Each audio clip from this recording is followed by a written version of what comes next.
it's 10:30. We are about to reconvene. Again, if there are any folks who want to adjourn to the 28th, please raise your hand. Okay, and we'll deal with that. All right, so next on the agenda is 252 First Neck Lane to demo a garage. And whoever is, okay, we've got Oliver Cope. Okay, Oliver, please tell us who you are, where you hail from, and who you represent. I'm Oliver Cope of Quiog and New York City, and I represent 252 First Neck LLC on about a pool house and pergola that I showed you at the last meeting, but we made some changes and submitted updated drawings. So why don't you take us right to the changes you made, and then we'll get right to it.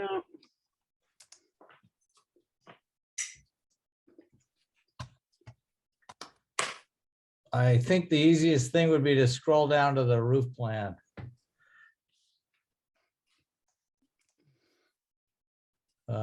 Well, you want to back up. Next one up. Okay. So this one doesn't, I'm sorry, this one doesn't have the whole plan. Wait a sec. That's helpful. I don't know why we cut off the lower half. Okay, well, anyway, the changes we made from, which I showed you these the last time, but we got them to the board. We adjourned for this hearing. The change that I showed the last time was that I'd reduced the width of the pergola from 18 feet and change to about 13 feet, which you can see on the top dimension line. And then we redid the structure so it was symmetrical around the 45-degree angle. And we changed the column spacing so that it was A, B, B, A on both sides. So we reduced the scale, organized the structure, and reordered the columns so they made sense. That was the only change, right? That was it, yes. It makes a world of difference. Okay, board members?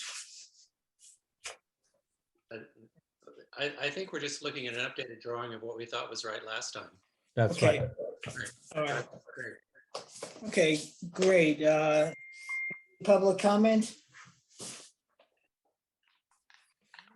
There are no hands up, Jeff. All right. So it looks like everybody is in agreement with the plans as submitted, and these are the ones dated December 1st. So this is in the historic district, so I would move that we submit this to written decision with a positive intention to approve. Do I have a second on that? From John Gregory, in favor, aye. Aye. All right, Oliver, thank you. It's not the 3 o'clock in the morning that I think it was John who proposed the get together, or was that you, Mark? You're all invited for Christmas dinner. I just want you to say. At this point, I fight with John all the time, and I love the guy. So it seems like it's part of a natural course of events. Oh, I don't know which John you're talking about. John Bennett. Oh, John, it's a love affair. But, Yeah. but believe me, I respect him, and there's a mutual respect.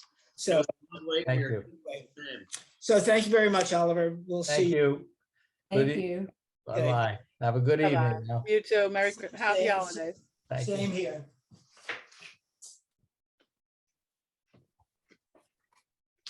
Okay. The next application is that of Hamptons Harbor LLC. Alice, do we have affidavits for that? Yes, and they're in order. Okay, great. And that's at 103 Great Plains Road to demo existing structures. This one I have no photos on. Okay. who is coming before us. John? John Bennett and Reed, 212 Woodman Lane, Southampton, New York.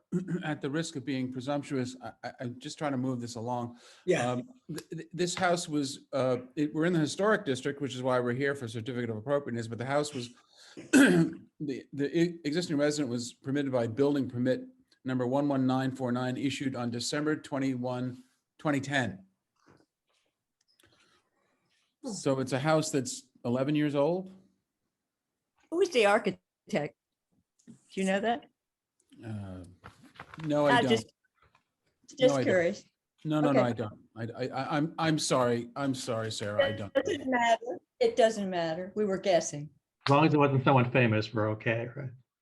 Yeah, it's not famous. That was Do the we late have ARB joke there. photos?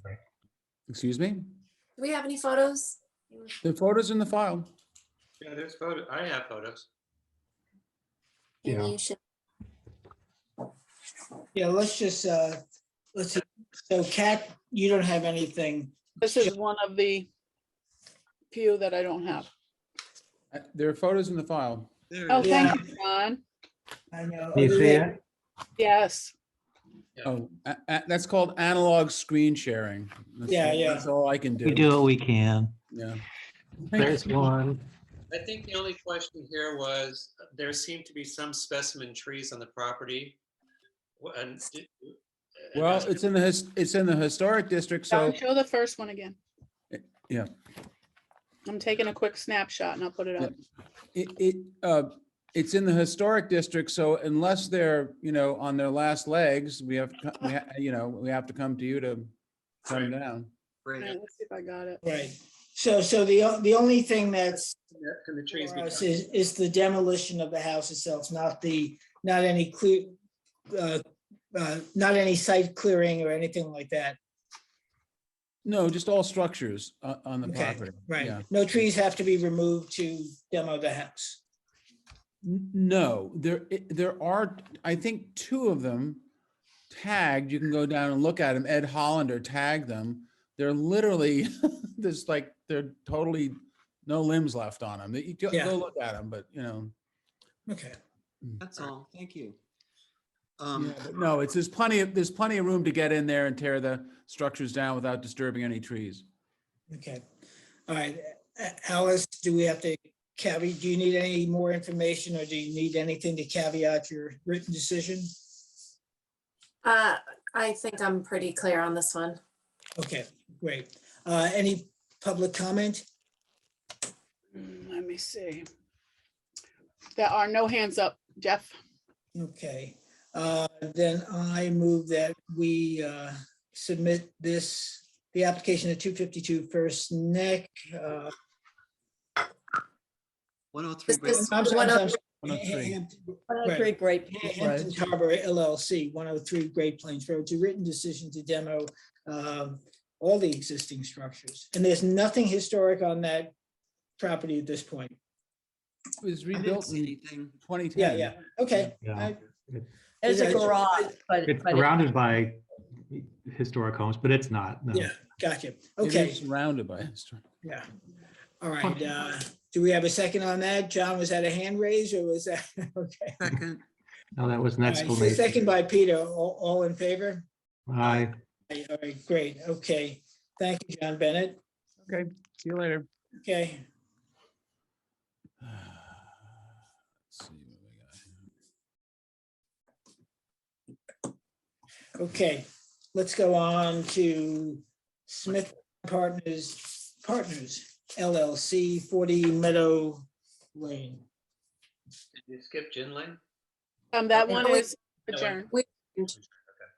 Oh, I'm sorry, did I skip one? No. they adjourn. Oh, I did, I'm sorry. No, they No. adjourn. That's No, right, we they already requested did that. adjourn. Yeah, and we did that, yep. We adjourned that one, Jeff. Yep, I got you. Okay, thank you, gentlemen and ladies. So Smithtown Partners LLC, 40 Meadow Lane, installation of an elevator. Did anyone have anything in their package this week for this property or this request? I did. Yeah, I did. Yeah. Yes. Oh, okay. Good evening. All right, We see, you guys. Yep. So whoever is speaking on behalf of the applicant, please identify yourself and. Hi, good evening, everyone. Michael Smolensky, 860 Montauk Highway, Watermill, New York, 11976 for the applicant Smithtown Partners. Good evening. I'm joined by Stuart Dyson and Josh Rosenzweig from Austin Patterson Diston Architects, and I believe Steve Naroda from Eris Designs is our landscape architect is still on. And I believe Ted Fire, the owner's rep for Smithtown Partners, is also on in the background. I know this is having sat through a number of these meetings in my municipal career, I'll try to go as fast as possible to get you through this. In fact, probably based upon the timing, I'll just turn it over to Stuart and Josh now, and they can walk you through the elements. I don't think this board needs me to recite what the standards are for you for making a determination at this time. So if I can, I'll turn it over to Stuart and Josh so they can walk you through the elevations and the scale. I would just mention that this is what we're doing here is adding an elevator to allow for mobility impaired to have access to all the 2.5 levels of the home. And it requires certain roof line changes on the 2.5 story just to accommodate that. But without further ado, I'll let Stuart and Josh take over and lead you through the changes that we're proposing.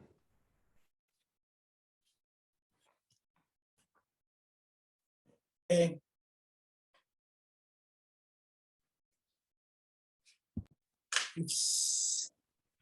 I don't know if somebody's speaking, we can't hear you. You're on Yeah. mute. ADP, you guys, you're on mute. Everybody who's in for this matter, please start your video. That way we can see that your mouth is moving. Okay. You're- Okay, so here's your ask to unmute. That'll help. Okay, can you hear us now? Yes. Okay, Stuart Diston here and Josh Rosenzweig. Okay, got it. Are we able to share the screen with you? Yeah, I'm gonna share it again. I had to go back and find Can we share our screen? it. We're having, well, it's up to the chairman. Mr. Chairman? Yeah, Kat, you don't have their design? I do have it. They want to share their own screen, but. Okay, yeah, that's fine. Okay, go ahead, Thank guys. you very much. What's the date of what you're sharing? This is the same submission that we had filed with the village, 40 Meadow Lane.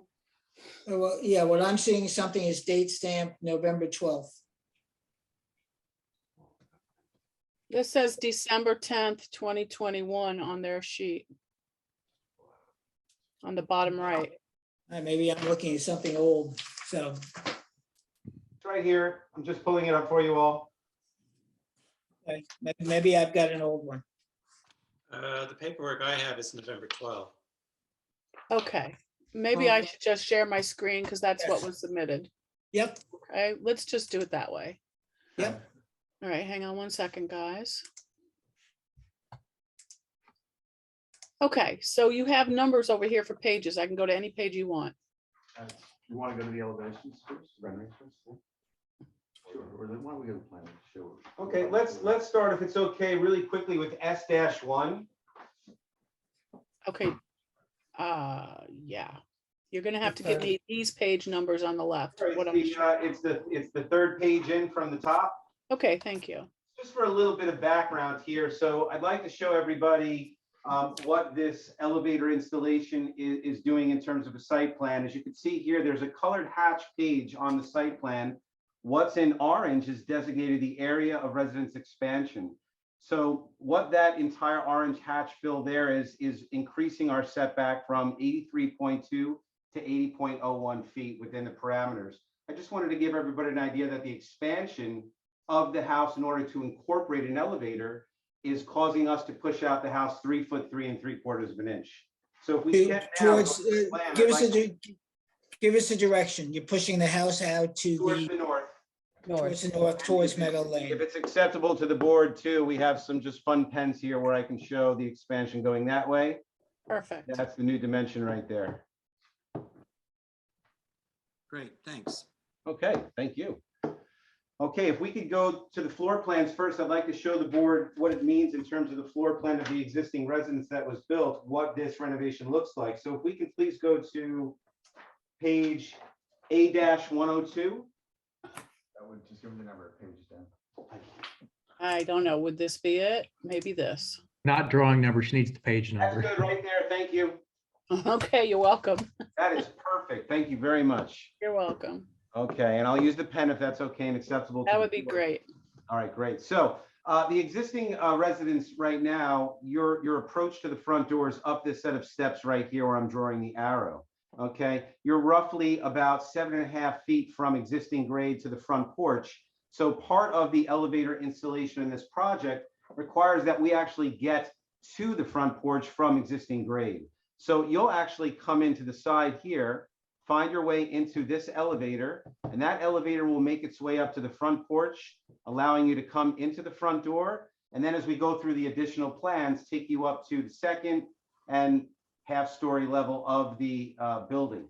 So what we had done here was design the minimal amount of elevator. It is a Lula, a limited use, limited application roped hydraulic elevator, something that is small enough of a footprint to carry at least 2 people safely up from the existing grade. So this is a mobility issue for our clients, and allowing this to happen in a house that does have very tall 2.5 stories is certainly the driving force behind this alteration.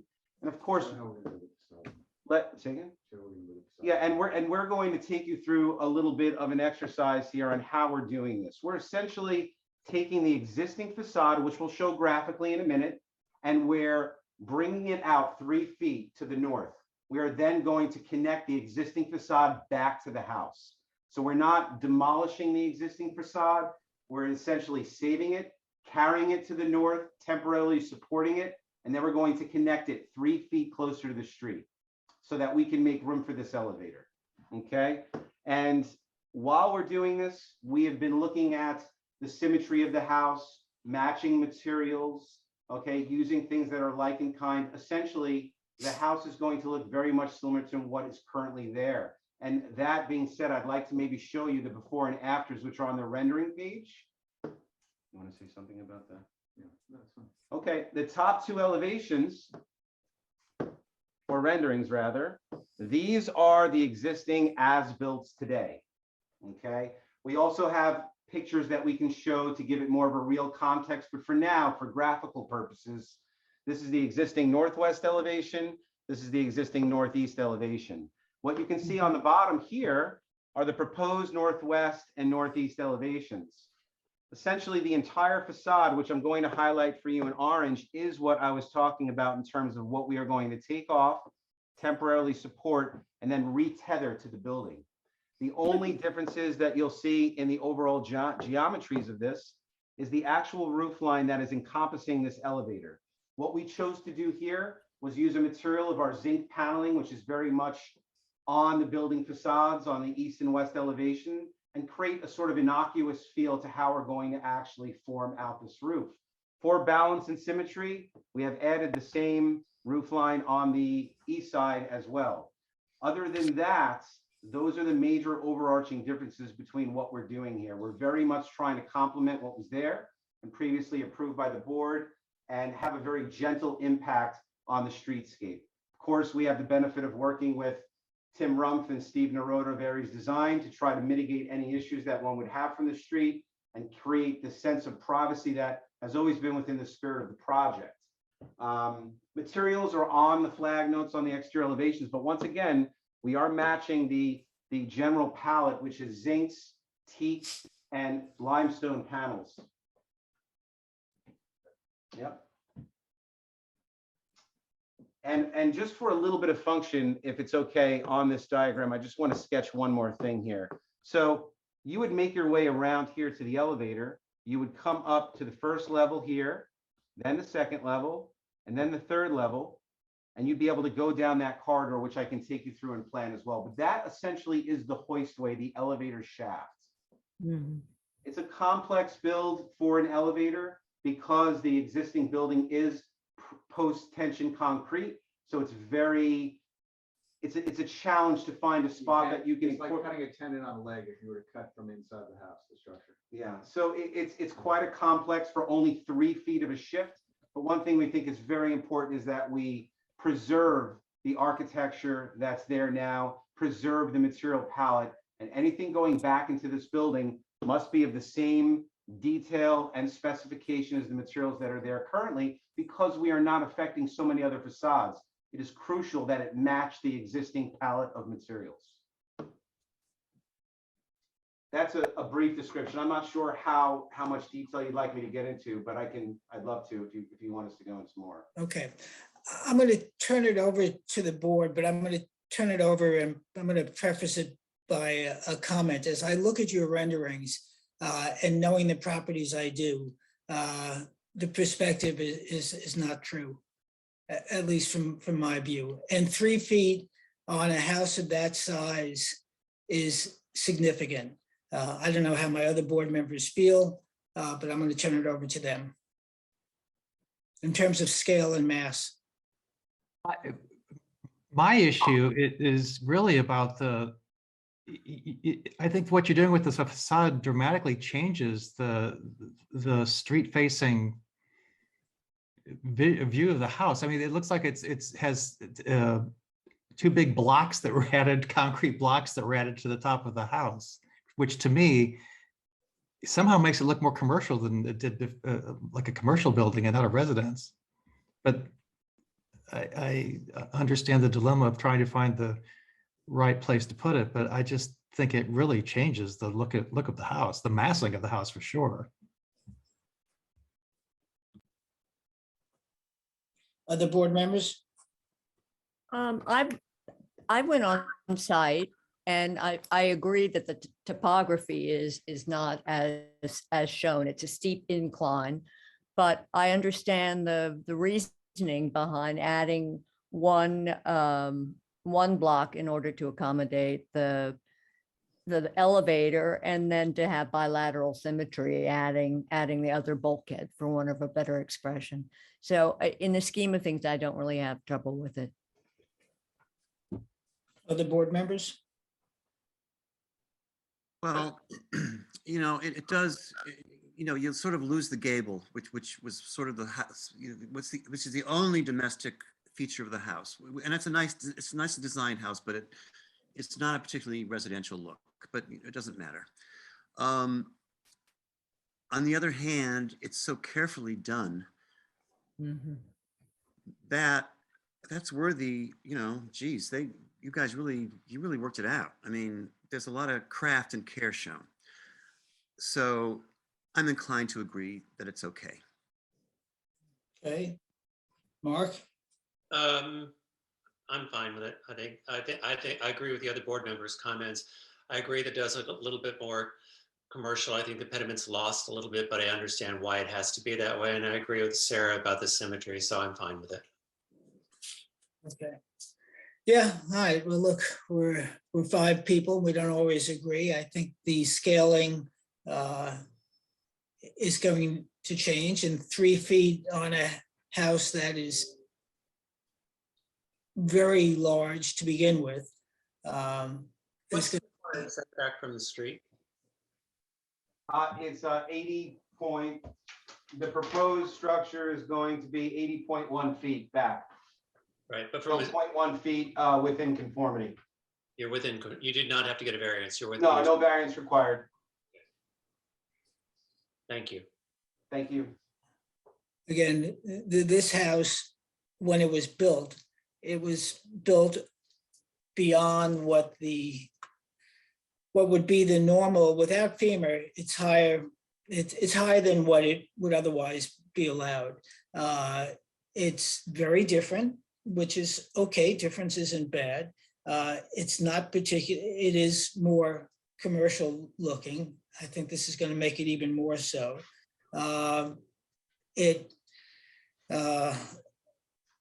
At night, it's well lit up is an understatement. And I think bringing that 3 feet forward, and if they continue lighting it up as they do, it's going to impose light pollution on the neighbors. And so, I have anyway. a question. It looks like the second story balconies go away in the front of the house. No, actually, I'm glad you asked that question. If it's okay, Mr. Chairman, can I rebut that or respond? That's a great question. In fact, the 3 feet that it's taking for us to bring the house out is really to accommodate the elevator shaft itself. Okay, what you're seeing here, the balconies are still there beyond the painted glass. So they're still preserved. It's here that is the hoistway of the elevator that is taking up. This is still very much balcony 1 and balcony 2. So in that case, activity is not coming towards the street. More light is not coming towards the street. So is the front of the house moving at all, or are you just saying the windows are moving? The facade is moving 3 feet closer, but the actual living floor plan space of the first floor and second floor is not moving with it at all. But the house is going to be 3 feet closer to the road. The facade, The facade the is- living space will not. Is that not is the facade not part of the house? Yes, the living space. So the house is moving, Possibly 3 the feet. front part of the house will be 3 feet closer to the street than it was before. Yes, the internal living space is not closer. So I those understand. windows will be, you said, painted? Those are opaque panels. They're paint, back painted panels. So there'll Just be like no the- light going through those 4 windows then, is that what you're Here saying? they more are. or That's less? what's there now, back painted. Yeah, this is what's there now. I'm highlighting it. That's what's there now. These are back painted glass. These squares, that's what's there now. So there'll be back painted glass the same in the new part. So they're opaque? At night, they're opaque? Yeah, they let Yeah. some light through it. You do not see shapes behind it. So they're translucent. Pocket doors. Yep. They're not Okay. opaque, they're translucent? No, there's pocket doors, the exterior pocket doors that slide into the walls behind those panes of glass. They're completely opaque. Completely opaque. Have any of my board members driven by there at night? No, not at night. Not at night. You should see it. It's like a big light bulb. But I agree with you, Jeff, but I don't think this alteration changes that. It already Yeah, is. it's a non-issue from the perspective of what they're requesting. It already exists. Yes, but still, if it comes out 3 feet closer to the street, will not, whether it's the light pollution or not, the house will be closer Yeah, to the I street. don't like the design, but I don't think that 3 feet's gonna make any difference from that perspective. I mean, There's no light sources. There's no light source that's moving closer to the street. Correct. I understand, but the light will show a shadow against 3 feet that's not there now.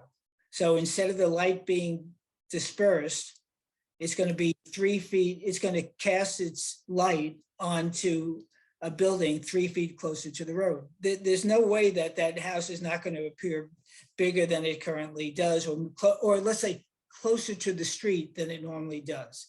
And as such, I am concerned about the massing, the scaling, and the impact. Yeah, so those panels, they are going to be translucent, they're gonna be lit at night. No, they're opaque. No, they're opaque panels, just like the ones that exist there today.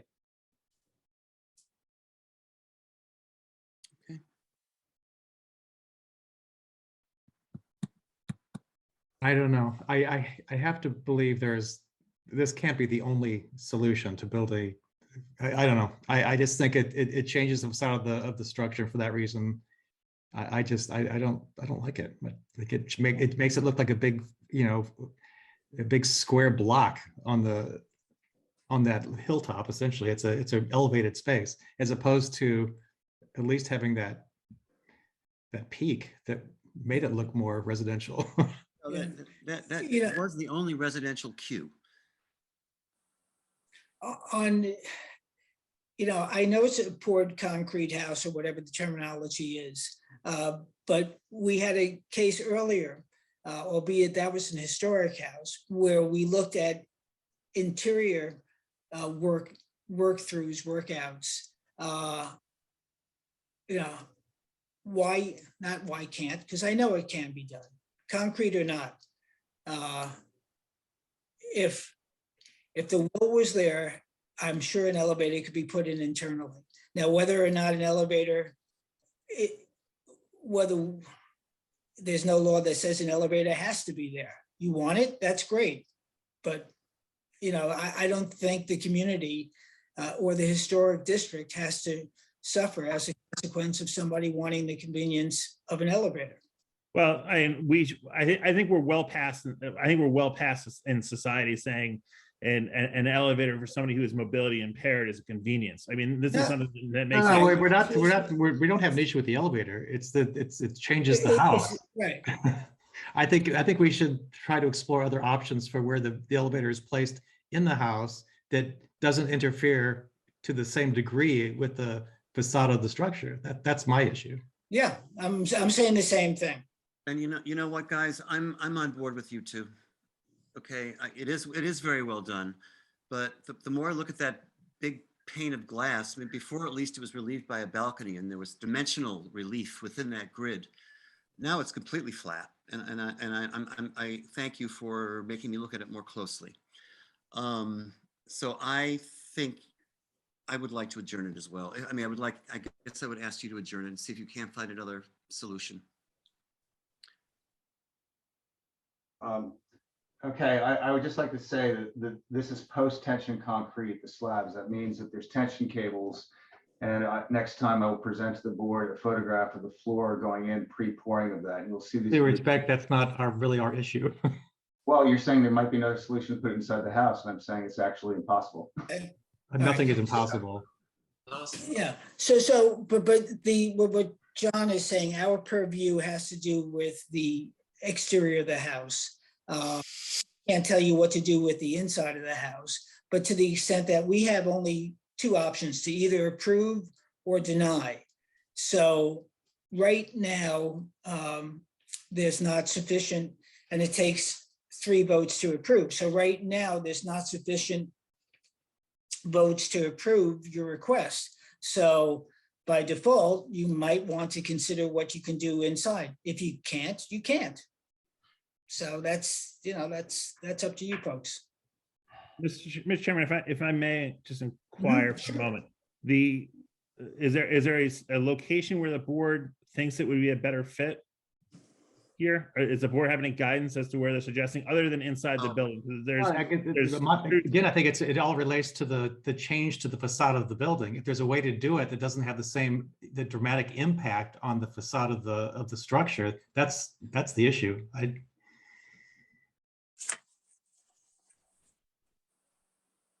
Maybe if it's centered in the front and somehow it doesn't create that same block on both sides. I mean, again, I can't design it for you, but I have to believe there are other options even on the front of the house.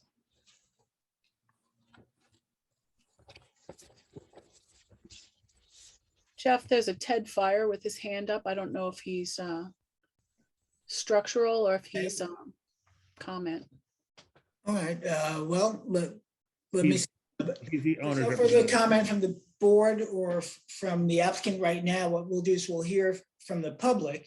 If in fact this gentleman is from the public, if he's. I think he just said he's the owner.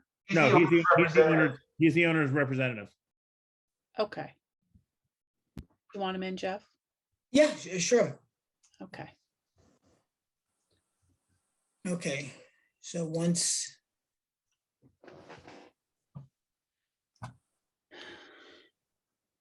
Okay, Ted, you're in.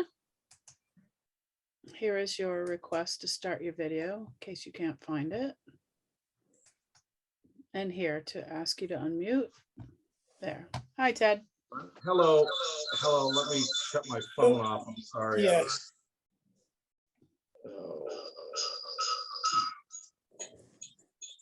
So I thought I couldn't get in. once you do that, tell computer, us so I who tried to you call in by are. phone. Thank you all. tell I me just who- wanted to, No, to first tell us who you are, who you represent. can you hear me? Yes, yes, we can. I You have just to wanted, identify yourself. I see the chairman speaking. I can't hear him. Can you hear me? No. Oh. He has to Chairman, turn if up I his may, sound. Ted Fire is the owner's representative. He's representing the owner of the project. Okay, now I can hear you. I'm sorry. Okay. So I just wanted to introduce the idea. I'm hearing concepts or concerns about the bulkiness of the front of the house. Would it help if Josh and Stuart took a look at softening the, maybe the coloring and the texture of those two dormers at the top to help make them more invisible? I mean, they tried to use the zinc color because that's what the roof materials are up there now. But if they were to follow more of the limestone coloring and make them disappear, so to speak, would that help? We did look at some other options for where to put this elevator shaft. It is extremely complex. Every avenue we turned to introduced other setback type constraints and not just the structural ones. And so we got to where we are. So my question is, can they take a look at softening that front presentation of the dormers to where it's less visible and less noticeable? From my point of view, I think the design is very well done. Aside from the sort of loss of dimensionality in the front and bringing it forward, which I think is why I'm against it at this point. So I think the material selection is perfect. I don't think that's the issue. There's also, if I may offer one more solution, and maybe it's not a solution, but a refinement. I mean, there is a way to reduce the elevator cab slightly and maybe push back what you're looking at as the dormers that we're proposing an additional 10 inches beyond to create more shadow line between the fenestration and the dormers. And potentially, there might be a way to also shrink them from their east and westerly side yards towards the center apex of the gable, therefore also complementing a reduction in scale. If that's possible, at least it gives us an avenue to explore. Yeah, I think that you're headed in the right direction. I think anything you can do to like even cut off the big square ends of those on both sides, it just, I think you're headed in the right direction. Yeah, and I know that this board doesn't want to be a part of the design process, but it could be something where, we start to really retreat as much as we can. We're already playing with fractions of inches here. But if we retreat or we go down, we explore it and then show it back to the board and see what they think. Maybe we have a way to reduce the scale and bring back the proudness of the pediment of this home. Yeah, I think that's a good step. And I'm going to suggest something else, which you can just ignore completely because it is not, it's sort of not fitting with the very strict geometry of the house. But, if you did sort of shed dormers, if you slope the roof, it might offend you, but it might also give it a more domestic air. Actually, and I like that comment. The only issue we're having there is, and maybe we can find a way right now, this point here, and I know the board is, we have to do what we have to do. Right here, this point right here, even with only 7.5 inches of ceiling joists, we are at 6'9". So maybe there's a way to come back a little bit more, but we thought originally that would introduce even more volume. No, that'd be bad. That's bad. Yep. Yeah, so I just wanted you to know where we were. I think the best way to explore it is to try to get lower and tighter, lower and tighter.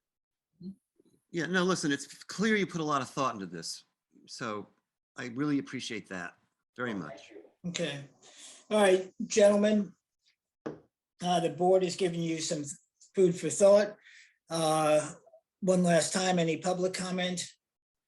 No hands up, Jeff. Okay, so in as much as you guys are going to be going back and thinking about things, our next meeting would be December 28th on a Tuesday. Do you want to adjourn to that or the January 10th meeting? We'd like to, the 28th. It's really up to the APD guys. I mean, as far as,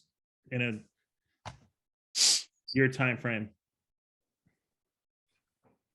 And not understanding the process, is it okay if we ask for December 28th? And then if by that night we're not ready, we adjourn that night? Yeah, No. yeah, you can do that. Okay. So I move that we accept the applicant's request. Mr. Chairman, I just Yes. ask one question. So if we adjourn to the 28th, that means submittals would be the 23rd, correct? It's the Thursday before the meeting? It's the Thursday before the meeting, yeah. So it would be the 23rd then, is that correct? Yeah, right. That's what I was trying to reference before, the day before. Yes, the day before Christmas Eve. I Christmas understood what Eve. you were saying before. Merry Christmas. Thanks, at least somebody did. Thank you, Mike. We speak the same language. I mean, APD Architects doesn't think that's really feasible, but Yeah, we confirm with our group, but just let you know, we don't think that's very feasible. Let's just go to January. We'll go to January 10th. okay.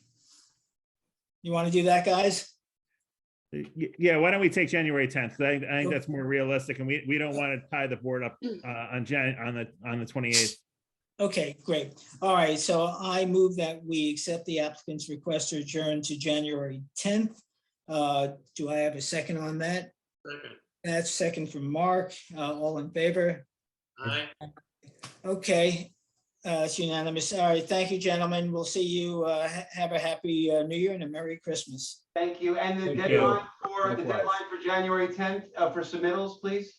Would be the Thursday before, so that would be what, the 6th or something like that, or? I don't have my calendar. It's the 6th, yes. I should be able to do the math, right? Thank you so much, everybody, for your consideration. I really appreciate it. And Thank happy you. holidays. Same Bye-bye. here.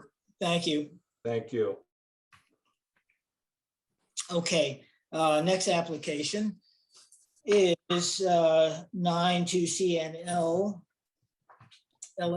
LLC, 92 Cooper's Neck Lane, to construct an accessory structure. Melissa Dedovich, I think I said it Yes. right. We have affidavits on this one, Jeff. They're in order. Thank you, thank you. And Yi Huang. And we should have Tom Klingerman coming on as well.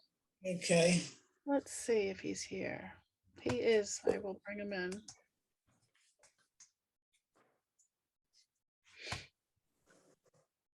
Okay. Hi, Yi Huang. You're in. Hi, I think we're just waiting for Tom Klingerman. Yep. He's in too. Yeah. All right. I'm going to send him the ask to unmute in case he can't find it. There we go. Hi. Hey, how are you? Good. Everybody's in. very good.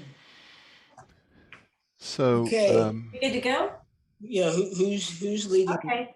Good evening, Melissa Dedovich, Peconic Environmental Associates. I'm here on behalf of 92CNL LLC, located in 92 Cooper's Neck Lane. You may recall we were in front of you a few months ago. This is a 4.6 acre property. We came to you originally for the main house, and now we're back here for 4 accessory structures that are located behind the house, and Tom will describe what we're looking for.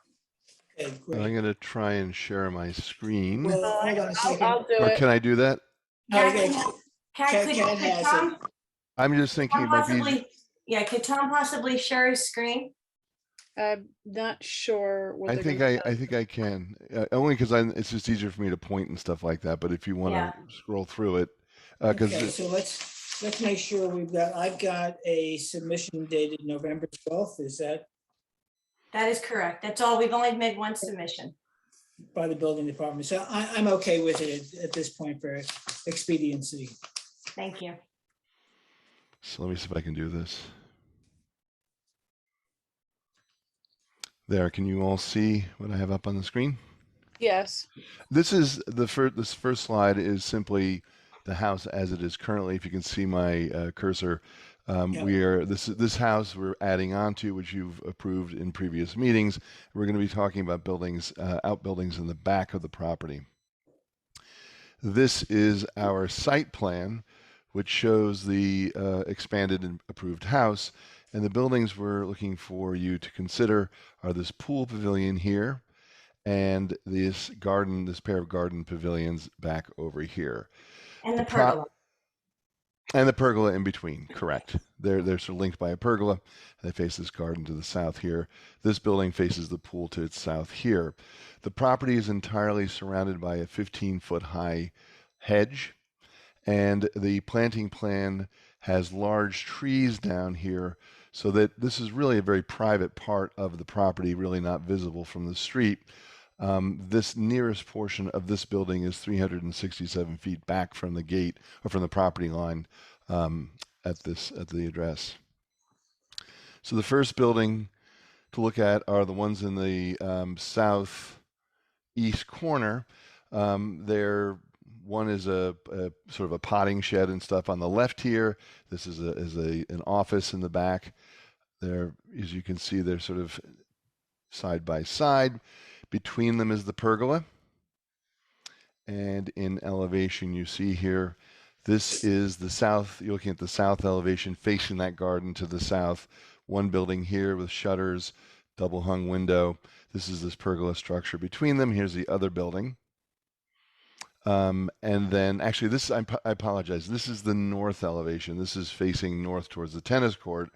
This is the south elevation with triple hung windows that look out to the garden, one in this office and over here in this potting building. That's the pergola sort of at the back of that little courtyard between them. The sides of those buildings are this Serraliana. This is all in shingle. The details and colors and materials match the existing house and what we're doing to, which picks up on the historic palette and materials of the original building. Some sections through, they're basically one room each. And this is a watercolor of the two buildings from looking from the south. Painted by Yi, I just want to point out who's on with us here. So that's one group of buildings. To the north of this is the pool house, which is in a way two buildings, but it's connected by a roof going across the top. Like the little building we just, so I apologize. This is the view from the pool side. This is a view from the north. They're very similar.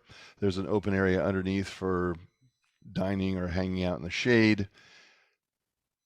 To the left here is the floor plan. On one side, you have a little kitchenette for the refrigerator and sink and stuff for the pool.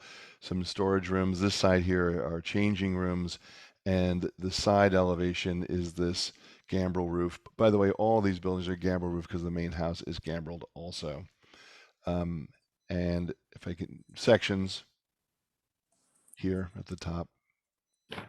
And then finally, this is a view standing at the pool, looking across the pool to this little pool house. Finally, just all the buildings put together on one sheet. And I have just, this is Deborah Nevin's landscape plan, which shows the hedging around the property, the trees along the driveway into the property, and the buildings in there with their surrounding gardens and pool. And then finally, a sheet just showing the palette, which is basically what's there in the house currently. Gray shingles, some gray weathered pergola, and paving stones that match the rest of the property.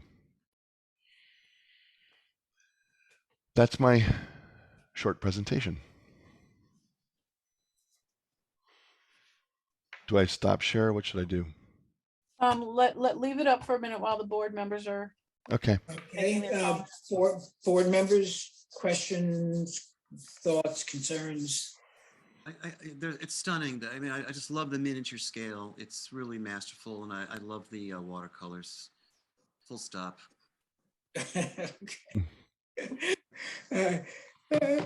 You had him at hello.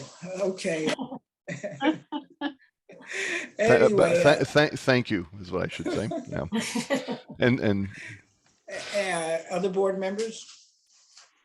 I agree with Peter. I think the scale is wonderful. Okay. And I think the scale is wonderful. I think it's appropriate. Okay.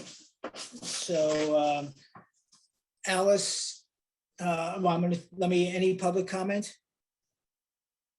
I do have to stop share to see for now. Sorry. All right, everybody. Okay, there are no hands up. Okay, Alice, do you have what you need? I do. Okay, so I will move that we submit to written decision the application of 299 to CNL LLC at 92 Cooper's Neck Lane with a intent to approve. So, right, is that the right language, Alice? Good. Okay, so do I have a second on that? Second. Second by Peter, all in favor, aye? Aye.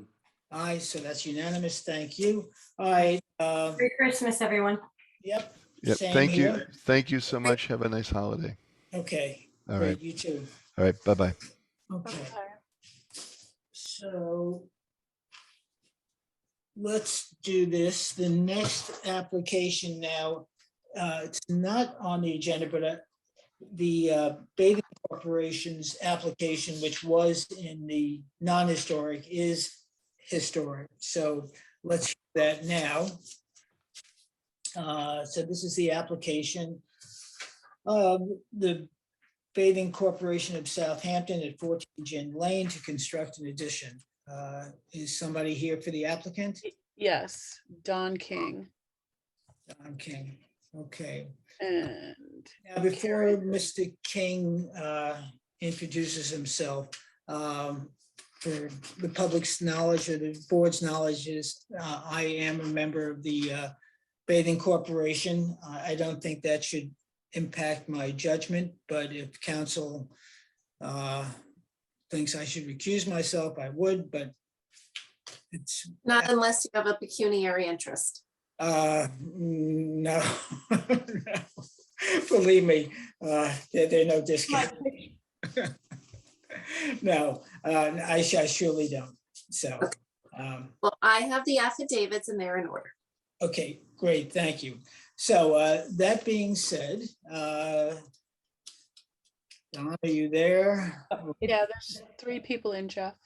Oh, okay, good. It's a party. Yeah. I'm waiting for council and its architect to join. Is your counsel Karen Geiderer? Yes, Yes. She's in. I'm in, but my picture isn't showing. Can you- Okay, I will send you the ask to start your video. Maybe you don't know. Oh, thank you. You're welcome. There we go. Thanks. Quick. Please. Yes, Karen Gydra, Burke Flanagan and Asato, 21 South Main Street, Southampton, New York, for the applicant. And as you saw, we also have Donald King, who is the manager and CFO of the Bathing Corporation on, as well as Tony Panza, the architect. Right. So yes, thank you. We did submit the affidavits and thank you, Alice Cooley, for telling us they're in order. I would like to ask if Tony can do the screen shares. Jeff, your call. Thank you. Jeff? Yeah, let's see. I have, as long as it's consistent with, and Alice, if you think we're going astray here, No, it's everything anything he's going to show is something we submitted. Thank you. Okay, I've got submissions date stamped November 10th with the building department. Correct. Okay. So we're starting off, we're proposing a 388 square foot covered but unenclosed porch, arcade, and a faux chimney addition to the existing snack bar building. You can see here now on the screen is the existing look of the building. There were some renovations done with a building permit this year to the interior of the building to make it actually COVID safe and turned it more into a kitchen. Well, it already was a kitchen, but to get rid of the cafeteria style that brought people inside. Now people order from windows and then the food is delivered to the exterior tables. So this is the look of after what our proposal is. The arcade will be built over an existing brick terrace and the faux chimney will cover the 2 existing fans that are on the roof of the building. The arcade runs along the south side of the building for 48.5 feet and projects southward 8 feet. There you can see on the site plan, the area that Tony is circling is where the addition would be. Aesthetically, this arcade is going to mimic the portico that's on the main cafeteria building. And that addition was done in 2010 to get the main cafeteria building back to its original 1927 appearance when that building was first constructed. So as I said, this addition is looking to mimic that. The materials to be used will be the same as existing. The stucco, same color, same material, and the red roof tiles for any tiles that have to be replaced or added by virtue of the faux chimney. Actually, the only thing you can see from the street with respect to this snack bar is that chimney. And we did have a picture, it's number 4 here on this screen. And you can see the chimney just to the east of the flagpole. The addition of the faux chimney around it will do the same thing that a faux chimney did on the east end of the main cafeteria building. You see right there, looks like a chimney, but under that there are fans that service the kitchen. So we feel, obviously one would think camouflaging the fan will certainly enhance the view from the street. And that's it in a nutshell. Tony can explain the plans to you if you have any questions about them. I think we got it. Yeah. Board members, Peter? I think it looks great. It's a big improvement and there's no issues here at all. Thank you. I agree. I'm thankful you're hiding those exhaust fans. It actually improves, it improves its presentation to the street, so that's great. Yes. Also, actually, since people walk down the beach, you're actually improving it on both sides. True. Okay, any, yeah, for my part, the making it consistent with the facade to the main dining room is a plus. And as Karen pointed out, that structure looks almost exactly the way it did in the 20s. So carrying that out to the snack bar, I think will be a plus to the extent it's visible from the beach. Other board members, and if not, any public comment? No hands up, Jeff. It's fine. Okay, again, Alice, do you have what you need? I do. Okay, so with that being the case, and there seems to be a unanimous positive view of this, I move that we submit to written decision the application of the Bathing Corporation of Southampton, and with a positive move to approve their request. Do I have a second on that? That's from Mark. All in favor? Aye. Aye. Okay, great. Okay, thank you, Karen. Thank you, Don. Yeah. Thank you. So will that be on for December 28th? No, so Alice has 30 days to write. Oh, sure, okay. This is pretty simple, but I don't know with the holidays if she will have it by then. Alice, I don't want to put you on the spot, but hold on, I put you on the I host and I have little kids. Yeah. No. So, but, all right, so no later than the 10th, though. Okay, thank you very much. Thank you, Karen. Thank you, Don, and thank you, Ted. I think. you. Great, thanks. Okay, next, now we move on to driveway gates in the historic district. We have a carryover at DCK Wyndham, 35 Herrick Road. At the last meeting, we voted to alert, which I did the inspected that those gates are in violation. I don't know if the applicant is here this evening.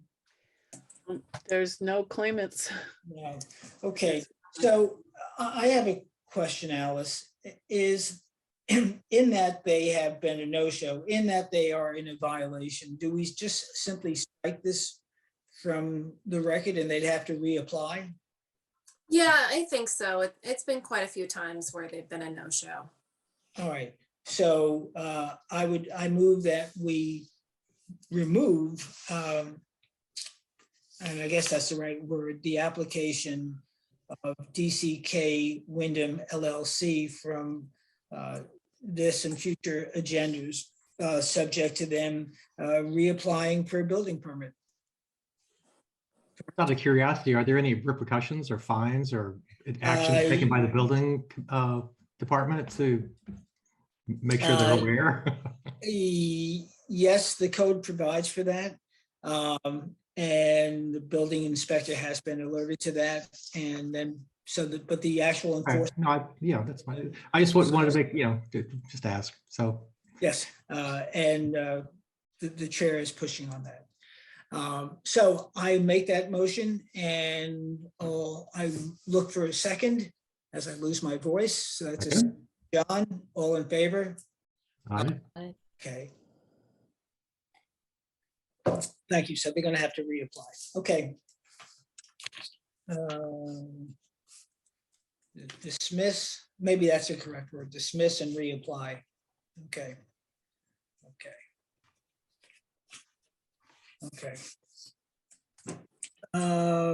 Okay, so now let's move on to public hearings, non-historic.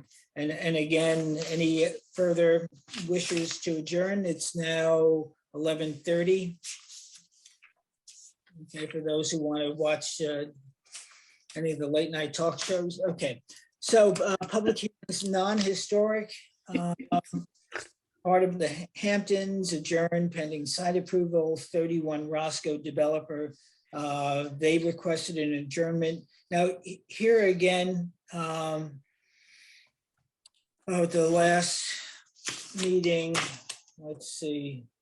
The board would like to see a stop work order, which we did discuss with and notify the building inspector. The board notified the building inspector that they've determined the application is in violation of 11635. I think at the very least, and I'm looking for some guidance from the board and Alice, that they should have to repost and notice. In fact, their adjournment request was till January 24th, I think. Let me get that. I don't think that's acceptable given the situation. Yeah. They shouldn't be granted an adjournment, in my opinion, but. Yeah, so the Reddit letter, boy. Good afternoon, Derek. Please find this email as an adjournment request for the above referenced application, which happens to be 31 Roscoe Drive, blah, blah, blah. The schedule for December 13th to be placed on the January 24th agenda. Yeah, this has gone far too long as it is. So Alice, do we dismiss them and have them reapply? Or do we have them repost and notice? I mean, I want to come to a resolution on this. I think it might be more expedient to have them repost and renotice and have them come back before the board. Yeah. I think it's also fair to the neighbors. Yeah. So long, I think we need to re-alert the neighbors what changes are being requested. Yeah. It's different than what they've seen because it's been months now. Right. Okay. All right. So I move that we accept the applicant's request to adjourn to the January 24th with the proviso that they repost and notify neighbors at least 10 days before the meeting as is required. So do I have a second on that? Second. Yes. By Mark, all in favor? Aye. Okay, great. All right, thank you all. We'll do that. And I guess, Alice, I have to send a notice to the building inspector on that, or to, so they have it in the file, or the minutes are sufficient? I think it might make sense to let the building department know they should inform all the applicants that we've made vote on tonight that Okay. they need to post and renotice. Gotcha. Advise building department. Okay. Margaret Lewis, 63 Dale Street. Had they submitted a adjournment request? Yes. Okay, so I move that we accept the applicant's request to adjourn our next meeting. Second. Oh, good. Second from Peter, all in favor? Aye. Okay.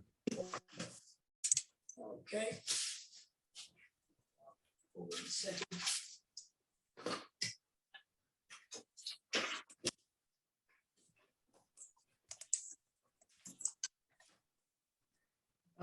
Okay. John Brown, 94 Pelletreau Street. Okay. John, are you here? Yep, well, BJ and somebody else. Bill Steinbrecher is here. Mm-hmm. And Array's Design. Start video. Ah, there we are. Yep. Hello. Hi, how's everybody doing? Again, this is Hanging in there? it's Long night. good. Thank you all for everything. All right, good seeing you again. Again, just Yes, yes, you too. Steve Naroda from Aries is going to be joining us also. He's in. Okay. Oh, he is in. There he is. Yeah. All right, guys, just identify yourself, the recording secretary. Okay, BJ Steinbrecher, 217 Shabonic Road, Southampton, architect for the applicant John Brown, sitting next to me. And then we Okay. also have Steve Naroda from the Aries. Yeah, Design. I'm Steve Naroda with Aries Design, Southampton Landscape Architects, on behalf of the applicant. Okay, great, Steve. Good to have you here as well. All right, so there were a number of issues from the last meeting. I'm just going through the minutes, but you know what, BJ? Why don't I let you take us through the changes that you've made? Okay. Kat, you have this. Yeah. Yeah, there's a couple of renderings, set of PDFs for the plans themselves. But yeah, I'll take you through the changes.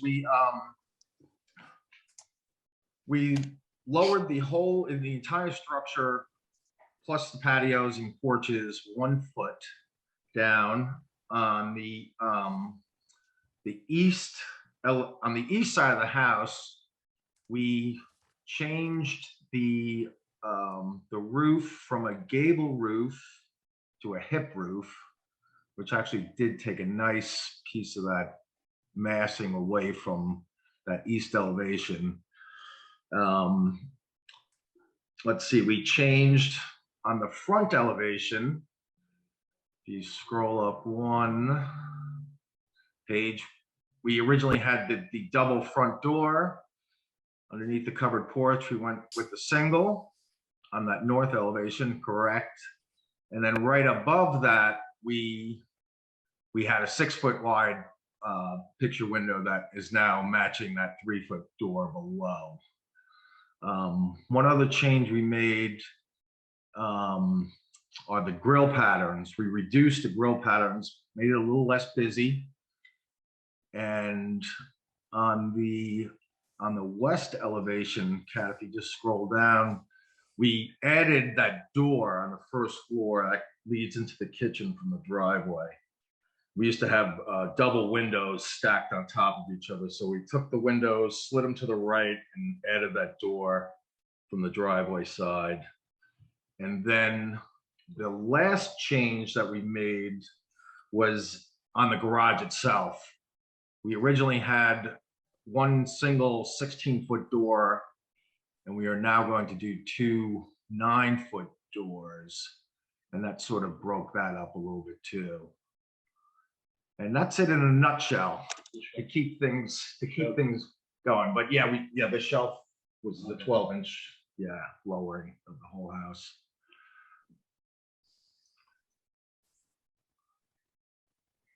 So that's it. And I did do 2 renderings, if you want to see those.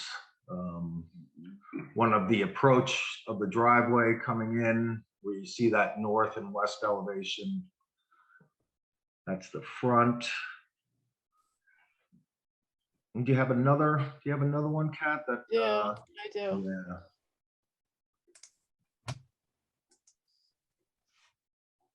Yeah.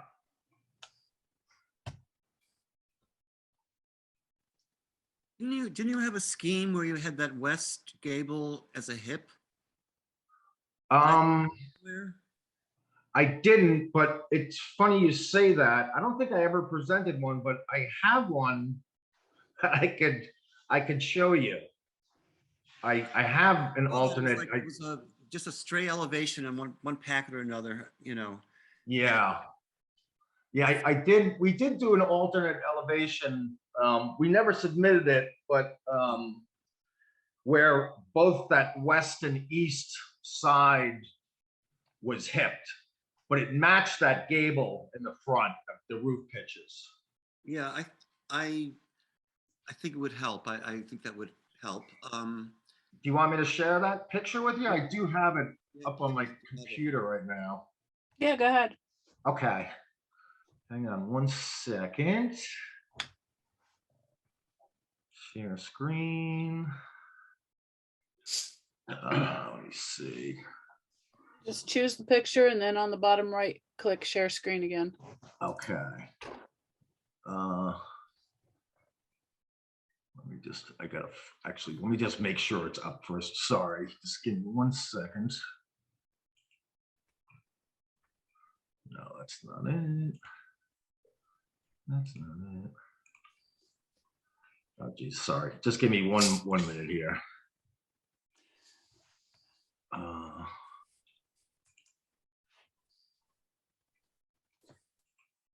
There it is.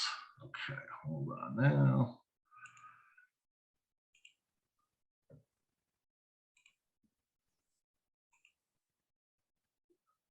Okay, it's up. You see it? Okay. Yeah. Let me zoom Like that. in. I like that much better. I can zoom into it. Yeah. Oh, It was and the pitch on the east side is better too. yeah, the difference is from that hip on the left is it now matches the gable on the front. So those 2 hip roofs match that. Yeah, I that think it looks gable much hip. better. And I also like just the plain, you know, the typical window over the front door. I know you've changed your muttons and that's fine. Yes. But I would like to have, I think it would look better if you just made a regular window over the front door. Yeah. Okay. Yeah. This version's also showing that we had a window, which I understand. we decided not to do that. We decided to go with a single door, no window. We felt it was a little too crowded, and then the picture window above it. Yeah, no, yeah, okay. So I prefer this, except for the front door, of course. Right, right. Yeah, the picture window without any divided light looks odd to me. The one that looks awkward. Yeah. So, you know, I mean. Yeah, we could go either way. You know, that's why we were sort of bouncing around everything. This one just looks much more balanced.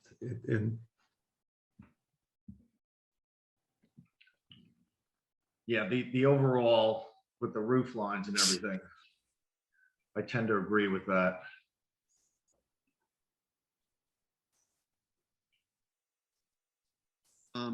And I see you have a landscape plan, which we need to discuss, right? Because we had. We do, yes. That's why Steve's with us tonight. Great. Does anyone else have comments about the building? No, I like this better. My only comment is the front door without side lights and the 2 lights looks a little lonely. Is that a narrow door? Is that door narrower, or is it just the way it looks in the rendering? Probably just the way it looks in the rendering. A 9-foot door? It does look kind of. It's an 8-foot. It's 8-foot door. It does look kind of stingy, given the size of the house, maybe you want to make it 3.5 feet or something. 42 inch. Yeah. The door, it just looks, Yeah, I understand with this picture we're looking at right now, it's crowded with the window, but on its own, it's a little bit. yeah, it takes away from the presence of the entry. Yeah. All right. We can swap that out. Hi, this is John Liu. I'm the neighbor at 96 Pelletreau. I was part of the last meeting. How are you tonight, John? Hi. Sorry. Hold on. You're jumping in a little bit too soon. So first off, you'll have a chance when we get to public comment. So Kat, you still have this north elevation. That's not the front door that you're proposing. No. No. Back Right. to the other elevation. Yeah. No, Okay. back at the other PDF. Right, which is slide number 6. Do you want me to, should I stop sharing at this point? I got it. Okay. Yeah, I'll just put it back on. Yeah. I just don't want there to be any confusion. Right. All right, slide number 6, you said? That's it. Yeah. Yeah. Okay. Okay, and so what you and I think it was John were saying that the door seems to be a little light in terms of scale. Too narrow. So we're going to widen that. It's a 36-inch door that I'm showing. We'll widen it to 42. Mm-hmm. Okay. And I think I'd probably then do the same with the window potentially. I'll have to take a look at that. But And can you put divided lights in the picture window? absolutely. Absolutely. Okay. All right. So now it sounds like you want to move on to the landscaping plan and bring Steve in. Please. I'd like to say that I still think it's far too large for what's going on in the neighborhood, but that's just my opinion. I know it's as of right. Well, there's yes in terms of size. So to say it's too large is not the appropriate term. To say it's out of scale. The scale and the massing, excuse me, it's 11:15, so my brain. So the scale and the mass, I think will be helped by the alternate Roof change, roof line. I believe, I agree with that. Okay, all right, so let's move on to the landscaping and then John, you will get a chance to chat. Okay. Sure. This is Steve with Harris. Kat, do you have this the planting plan and the landscape plan? I only have this and the renderings, I think. Yeah, I did send that to you also, Kat. So Hang on 1 second. I could share my screen if necessary. You know what? You might as well. It's just okay. Yeah. Okay.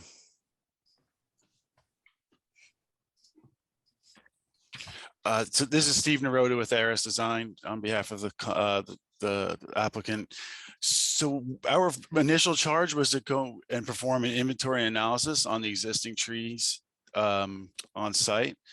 Look at what trees are healthy and in good condition we would like to try to keep and remain. And that kind of dovetails into the conversation about scale.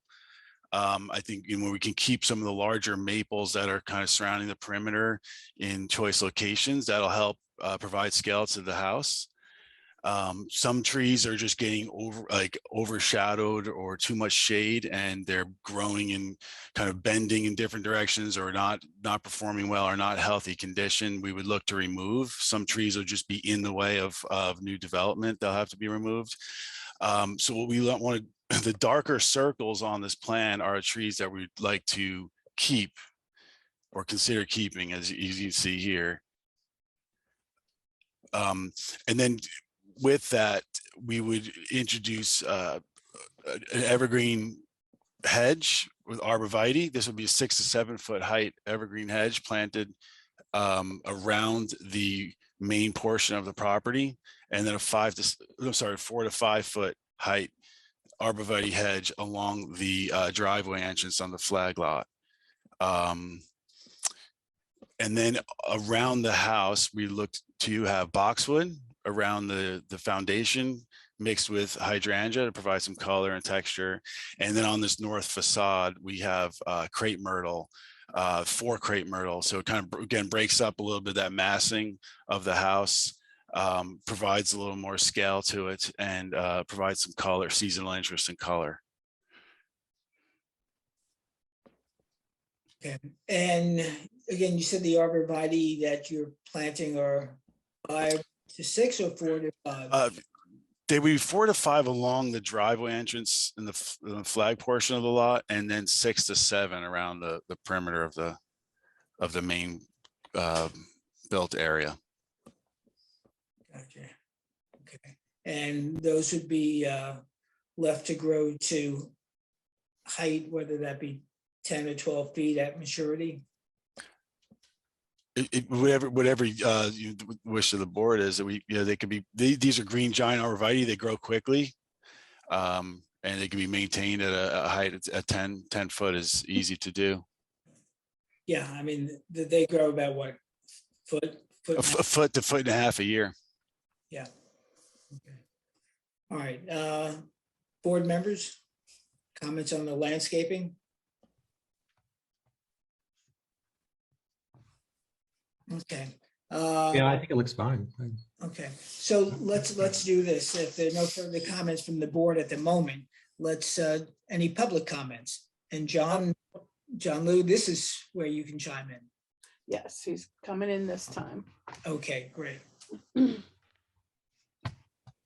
give it a second as it transfers over.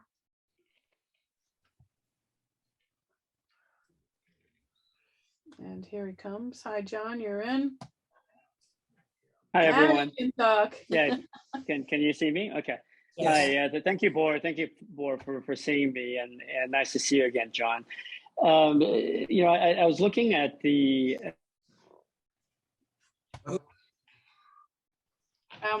We lost you. Yeah, now you're muted. Hi. Yeah, can you hear me? Yes. Yep. Okay. Hi. Yeah. Hi. Yeah. Nice to see all the board members. So I was listening to the landscaper, and I think I go back to my comments at the last meeting, and also we sent a letter to the board. We're the neighbor next to the flag lot at 96 Pelletreau.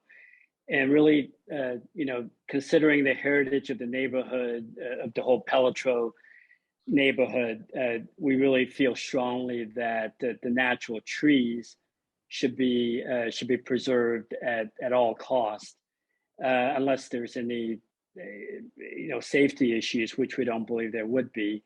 You know, the previous owner of the flag lot, Junior, was a landscaper himself. So if there was any unsafe, unhealthy trees, I'm sure he would have removed it himself. But yet these trees have been there for a long time. They're beautiful trees.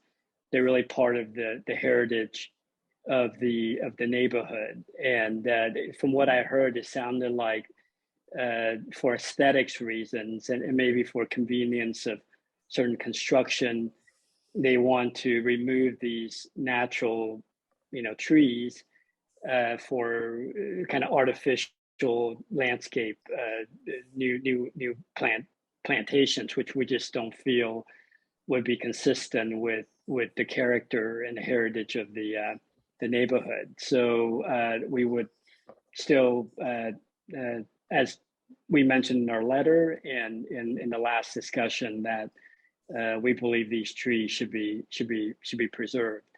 And in particular, it would be, looking at this map, it would be the part that's facing Pelletreau Street. So sorry, I'm not sure what the orientation is, but I guess maybe it's the north part. Yeah, the north part of the flag lot in particular. There's a row of beautiful trees. I'm sure it's been there for, you know, 50, 60 years. So why remove them now? And the other, I like to echo the board lady's comments that, we continue to feel the scale and the mass of this house is grossly in to what's seen in the current neighborhood. Our house next to this lot is 1,000 square feet. Junior's house that's currently on the lot is probably 800 square feet. So to build something that's now 4,000 square feet, seems to be out of scale and out of mass relative to the character of the neighborhood. Okay, all right. Well, in as much as BJ and Tom or John are coming back with some alternative plans, I think it will give me and perhaps the other board members a chance to walk the property with the landscape plan in hand, and take a look at the trees you mentioned, John. Are there other public comments? And BJ, so go ahead, Sarah, go ahead. No, I have a landscape comment also. Hemming everything in with arborvitae seems to be a way of mitigating or trying to mitigate odd situations. And I know that in my neighborhood, there's several properties that are so hemmed in with arborvitae that it totally has thrown off the entire feel of walnut and pine and coming off Main Street. And I think that the note of creating something artificial should very definitely be appreciated. Yeah, okay, good point. Thank you. Okay, other board member comments, applicant comments, public comments?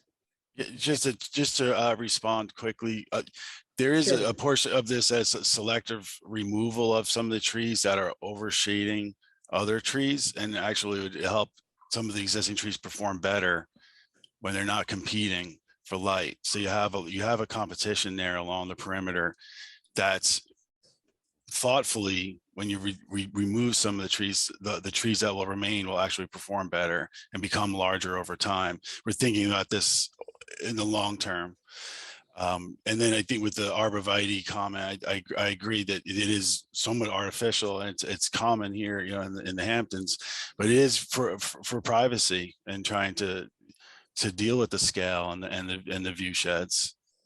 Yeah, so maybe Steve, if you're available at some point, whether it be Sarah or me or the other board members, maybe walk the property with you, and you can identify some of those trees that you think should be removed in order to help the other trees, and then just look at the property in general. So so anyway, guys, sounds like you're requesting an adjournment. So I would move that we accept your request to adjourn to our next meeting, if that's possible. Again, Yeah, the 28th. if that works for you. Yeah, we'll make it work. That Okay. works for you, Steve? Okay, Okay. great. So I made the motion. Any seconds on that? Yes. Thank you, Sarah. You're right, it is getting late. I'm getting punchy. Yeah, thank you all. All in favor of that motion? Aye. Okay, great. All right, we'll see you guys in a couple of weeks. All right. Thank you. Enjoy the holidays. We'll see you after. You too. All right. Again, I will make another appeal to those who want to adjourn, because at this point we have 7 structure applications and 3 gates. Sometimes that's the equivalent of a whole meeting. So it's already nearly midnight. So I'll continue on the roll call, but if anybody wants to adjourn, we've got 28 participants. Okay, let's go. Robert Roberts at 75 Hetty Creek.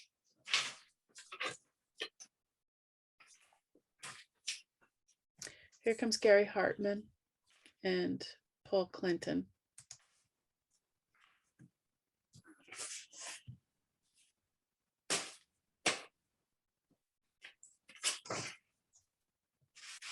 Am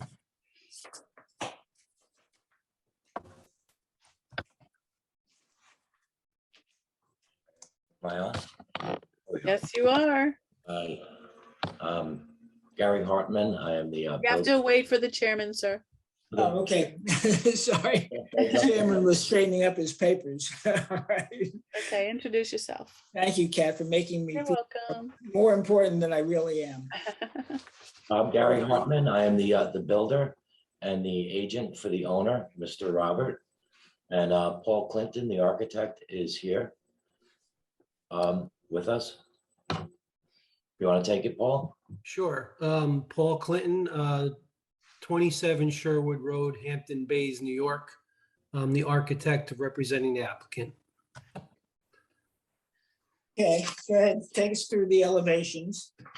Okay, I would also like permission to share my screen as well. Jeff, your call. Well, this one, let's go with Kat, because I'm looking at something that's dated October 22nd. And Okay, I'm okay with that as well. I don't know if this is the one you want. Okay.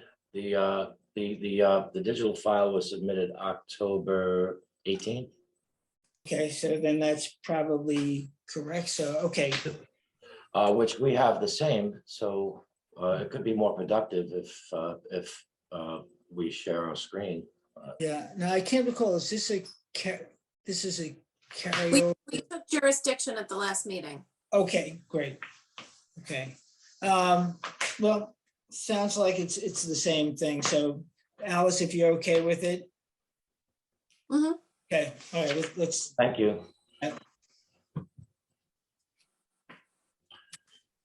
Go ahead, Gary. All right, I'll share my screen. Okay, Paul. Okay, everyone see the image? Yeah. Okay, so essentially what we have here is an existing one-story house with 1, 2, 3 bedrooms. I'm sorry, 4. Three Nope, bedrooms. Three bedrooms, sorry, 3 bedrooms. Our plan right here is to really isolate the construction to this portion of the house, which would be the north portion of the house and the east being the front. The existing house has a garage, and what we're essentially doing is adding about 12.5 feet to in front of the house onto the existing garage, creating an office in the back where a portion of the existing garage was, and a little space off to the north, adding a little tiny bathroom and a stairway. The essential crux of the project would be the second floor, which is additional 2 bedrooms, and a bathroom, a shared bathroom. This project also went in front of the zoning board and was granted variances for side and front setback requirements. So I'll take you through the elevations. So essentially what we have here is we have a house that is getting a little facelift in the front of the existing. What we're doing is we're adding these 2 roof monitors that are just decorative at this point, or dormers. The whole house is getting, windows will be replaced in kind with an Anderson A-series window painted white. This would be the addition that we're showing right here, which would have a brand new garage door and windows above where the bedrooms would be facing this area. So this would be bedroom number 1 towards the front. If I kind of go around the project to the rear, it's really the existing is more all the same, exists with the exception of some roof work that we're doing over here, which I'll also take you through on the other side. This would be the new elevation and windows with that office space down below here and the bedroom up here. Let's see. This would be the side north elevation, actually the opposite elevation. This is where we're doing some roof work here to try to balance out the house, the existing house, and I'll take you through some of the pictures of the existing house, which you can get a real sense on, you know, the existing roof. We're doing some roof work, raising some ridges in order to make the house a little bit more, have a little bit more of a curb appeal. The opposite elevation is here, which would be facing closest to the property line. This was the area that the elevation that we were requesting the variance on with the encroachment into the side yard. This would represent the second, the two-story structure. What we have here is we have a fin that kind of extends here. And there's a space below, the void underneath it. We're not building all the way out over there. We're just kind of overhanging. So we're using that as like kind of a structural wing wall. And then this would be actually the existing garage, which was here. So we're using that wall of the front wall of the existing garage and extending the second floor, but not the whole first floor there. So if you don't mind, I'll take you through some existing elevations. This one represents the front of the house. We plan on keeping all the plantings. I'm going to do some real careful construction work around, protecting all the existing vegetation. We're not doing any proposed plantings because all this stuff exists and it's mature. But this house had this kind of weird cottagey like hip roof. You can kind of barely see that here.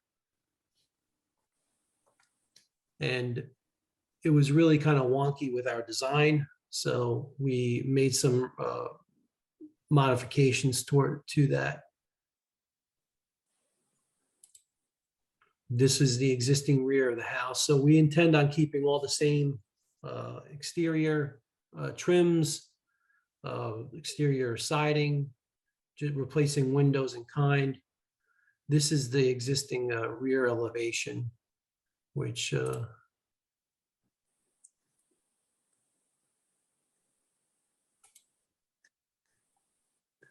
would be this piece here. So this, from this piece on, would be the second floor addition here.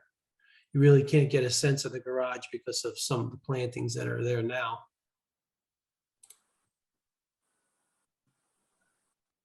And yeah, you can see, like, barely see the garage here because we have a mature tree right there. Let's see. Just to look at this thing from the sky, and then I'll get into the elevations.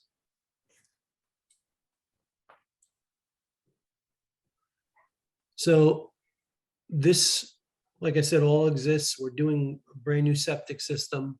This would be the extension of the addition towards the front of the house with that little sliver on the side. And then this whole thing gets a second story addition on top of that.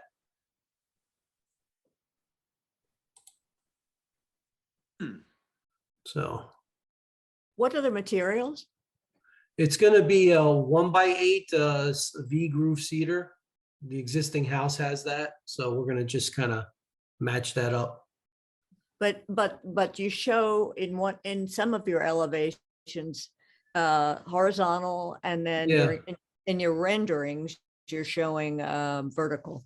This is what we're going to go with because we're going to keep as much as the existing house as possible and just repurpose what we can.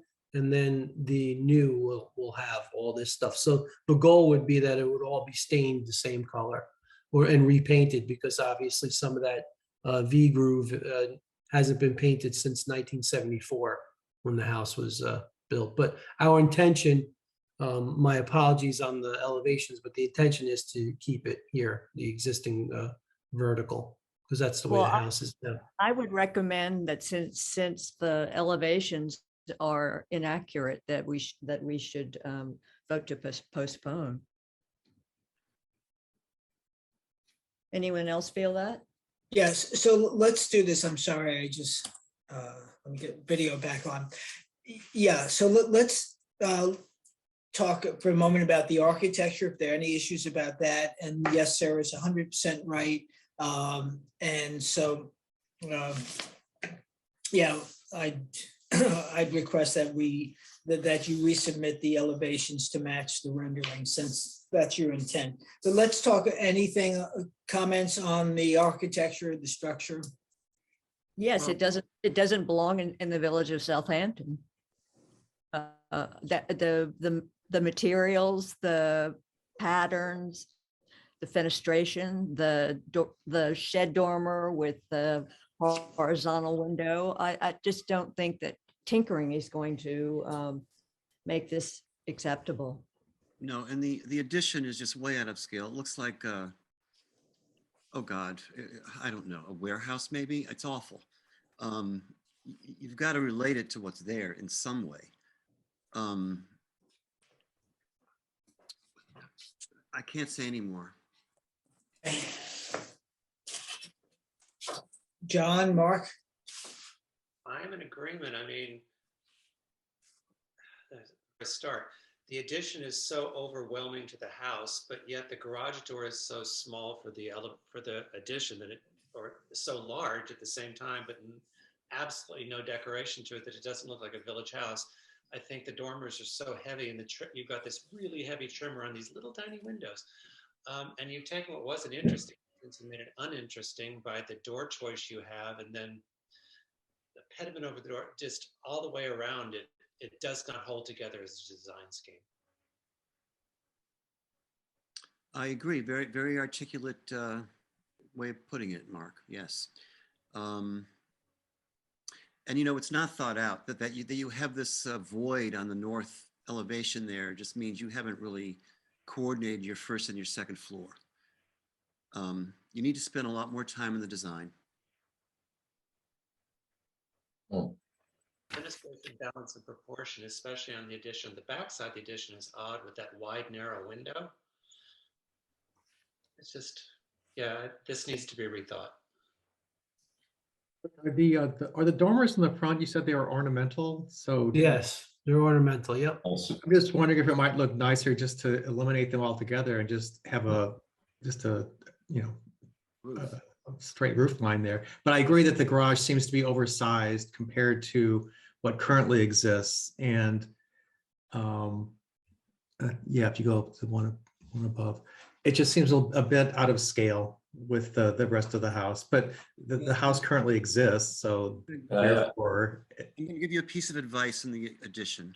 Can I talk? No, not yet. I want to give you a piece of advice on the addition. Make the eave line the same as the house, the one-story ranch house. Continue the eave line at the one-story level, and then express your second floor as a dormer. That's the only way this is going to have any hope at all. And even that will be a challenge.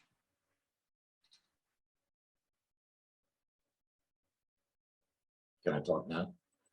Sure. Yeah. Go Okay, ahead. I'd like to talk.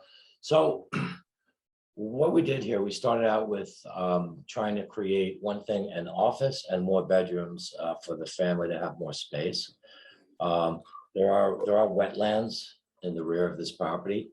And so we focused on building the additional space, maintaining the existing garage the furthest away from the wetlands as they could be, which is there.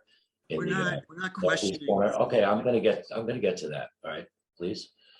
And one thing that you did say, which I agree with, which is something that we are considering, is wrapping a small overhang, matching the elevation of the existing house, a small maybe 18-inch overhang, sort of apron roof around the bottom.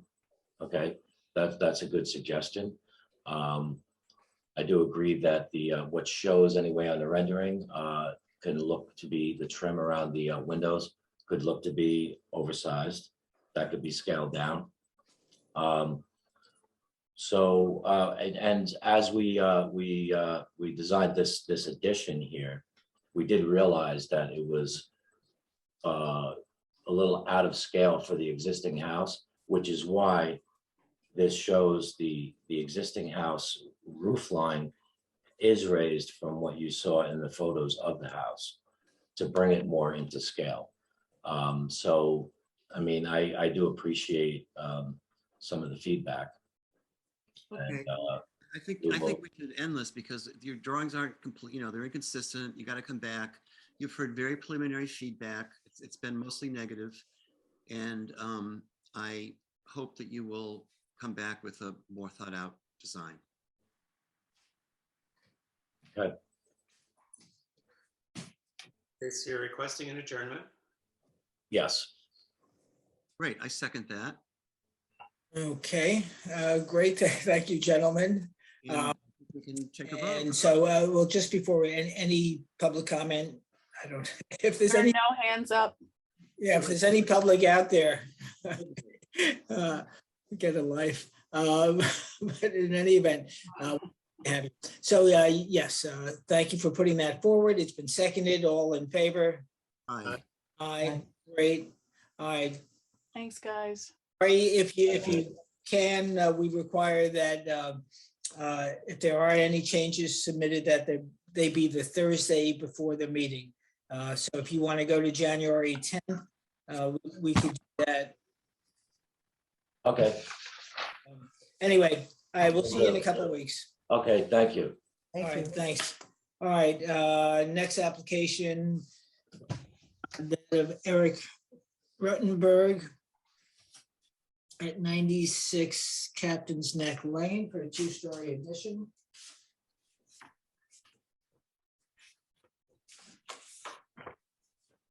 Okay. Alex Stoltz is coming in, Jeff. Okay.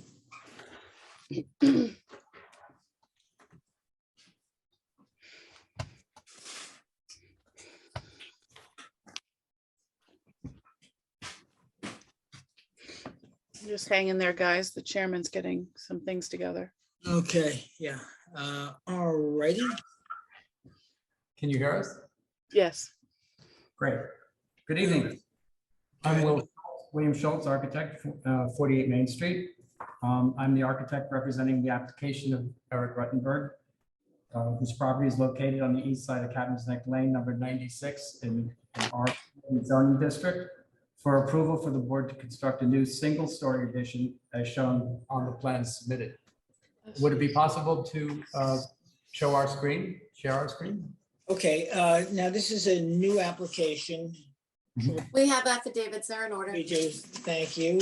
I'm looking at a submission date stamp November 12th. Yes. I'm good. If it's going to save us time, I'm good with you guys managing it. Okay, yeah, I'll be brief as possible. I would just like to show you some photographs in the renderings and just state the important points. Are you able to see our screen right now? No, no, so let's Kat, you do it. You guys direct us, okay? All right. If we could do the photographs first. Okay. The photographs down at the. These? There you go, yep. Okay.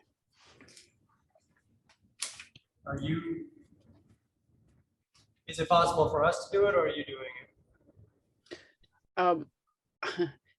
Jeff said you could do it, and then I don't know, it got switched. So. And now, yeah, Kat's doing it. So just direct Kat. She's good at it. Okay. And just a minute. Okay, so tell me what you need, what pictures you need. The one from Captain's Neck Lane, number 6. Number 6. Okay. That would be this one.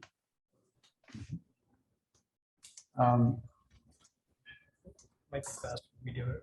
Yeah, I think it'll be faster if we do it. I apologize. Okay, all right. If you can share screen very quickly, go ahead. Okay, well. Game. I'm game. We're all getting a little, we're losing it. All right, it's late.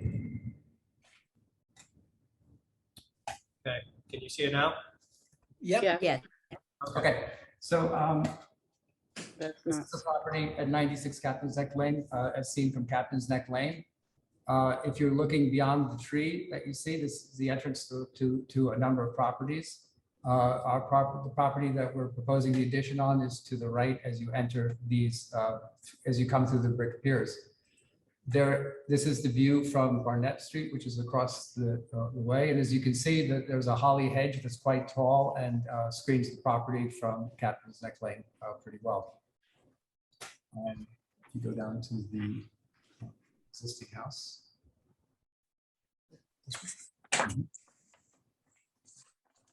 This is what the existing house there looks like. It's a pre-existing non-conforming house. It's the lot is a parcel that is 28,038 square feet, which is undersized in the R40 zone.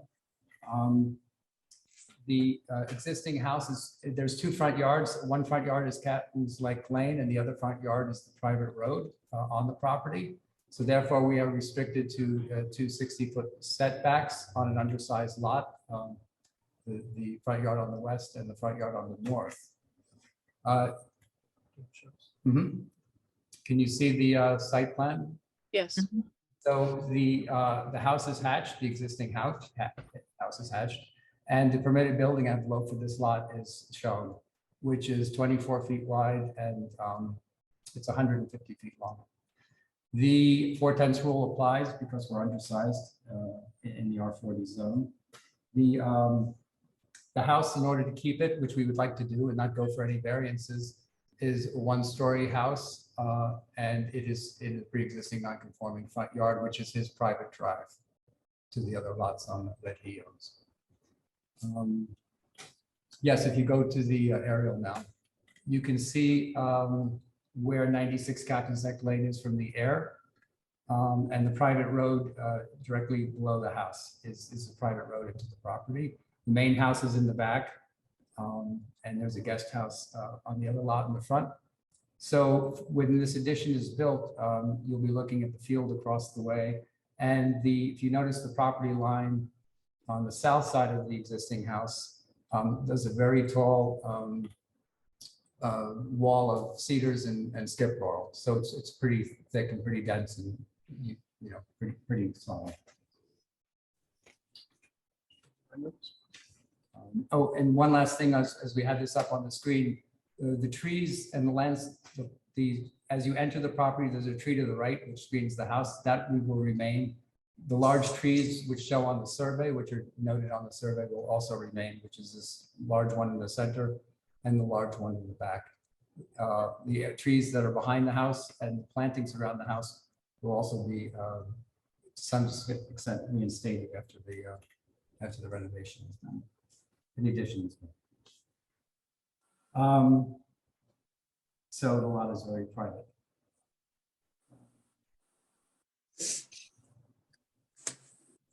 The allowable lot coverage is 5,425 square feet, and we're proposing 4,629 square feet. The entrance, we are not taking advantage of the entrance off of Captain's Neck Lane directly, but we're coming in obviously on the private road on his property. We're divvying up the parking spaces to reduce the amount of gravel in the front to the minimum, 3 spaces, and then we're putting the extra 2 spaces in the back of the property. If we go to the rendering now, we can see, you can see where the existing house is on the left side. And what we're adding is this gable on the right side. One story as opposed to what it says on the agenda. Yeah, so on the mailing, it's correct, it's 1-story addition only. The roof area is attic and or clear story windows down to 1st floor rooms. In the existing part of the house will be a living room, and then on the right side with the 2 French doors, entrance hall in the center, and then the wing that we're proposing is a kitchen and dining room on the front of the building, and then just bedrooms on the back of the building, ended in a covered porch. The owner is fond of Shinnecock, and so golf club, and these are some references from that, obviously, in including the band around the perimeter. Obviously, a different scale, much smaller scale, but and which means it's a completely different thing, but at the same time, it's a fond reference of something he enjoys. Um, so, Materials? the existing house is 1,248 square feet. The proposed addition is 2,633 square feet. Again, it's on one floor. And you can see what the addition consists of, but it's a kitchen and dining room, and then the 4 bedrooms which he requested, and then the outdoor space in the back of the porch. The allowable gross floor area is 4,300 or 4,304, and our proposed gross floor area is 3,800. Okay, we're okay. We're okay with the zoning requirements. So I think Peter was asking about the materials. So the windows and doors will be Marvin. The roof is red cedar shingle. The walls are red cedar shingle to match what is existing. The soffits are all beaded and center beaded wainscoting. The covered porch ceiling is beaded and center beaded wainscoting. The chimney brick, which comes closest to match existing, will be Dartmouth. And the covered porch deck will be wood tongue and wood mahogany.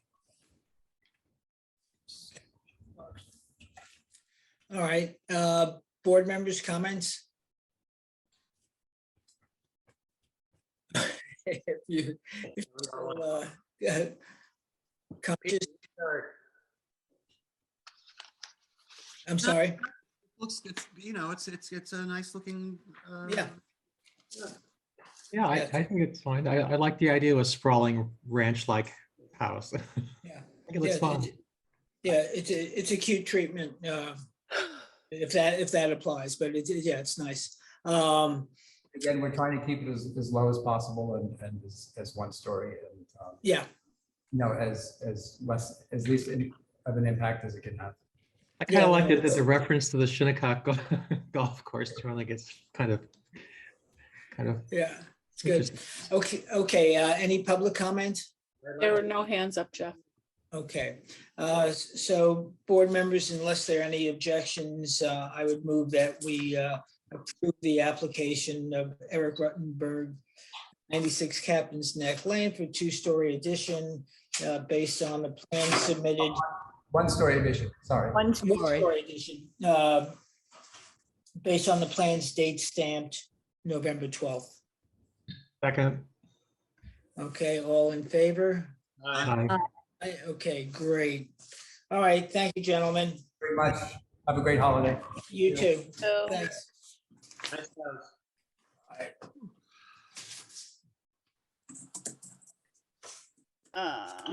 Okay, next, Alice Maria Guimarin. She's coming in. Okay, Alice, we're good on this in terms of affidavits? Yes, they're in order. Great, thank you. So we have jurisdiction. Is it Alice who's coming? Alma. It's Alma. Hey, Alma, turn your mute. You're on mute. Sorry, Alice is my legal name. Okay. All right. Well, a rose by a rose. Okay. Anyway, Alma, tell us who you are. Oh, wait, we have more people There's joining us. 2 more coming in.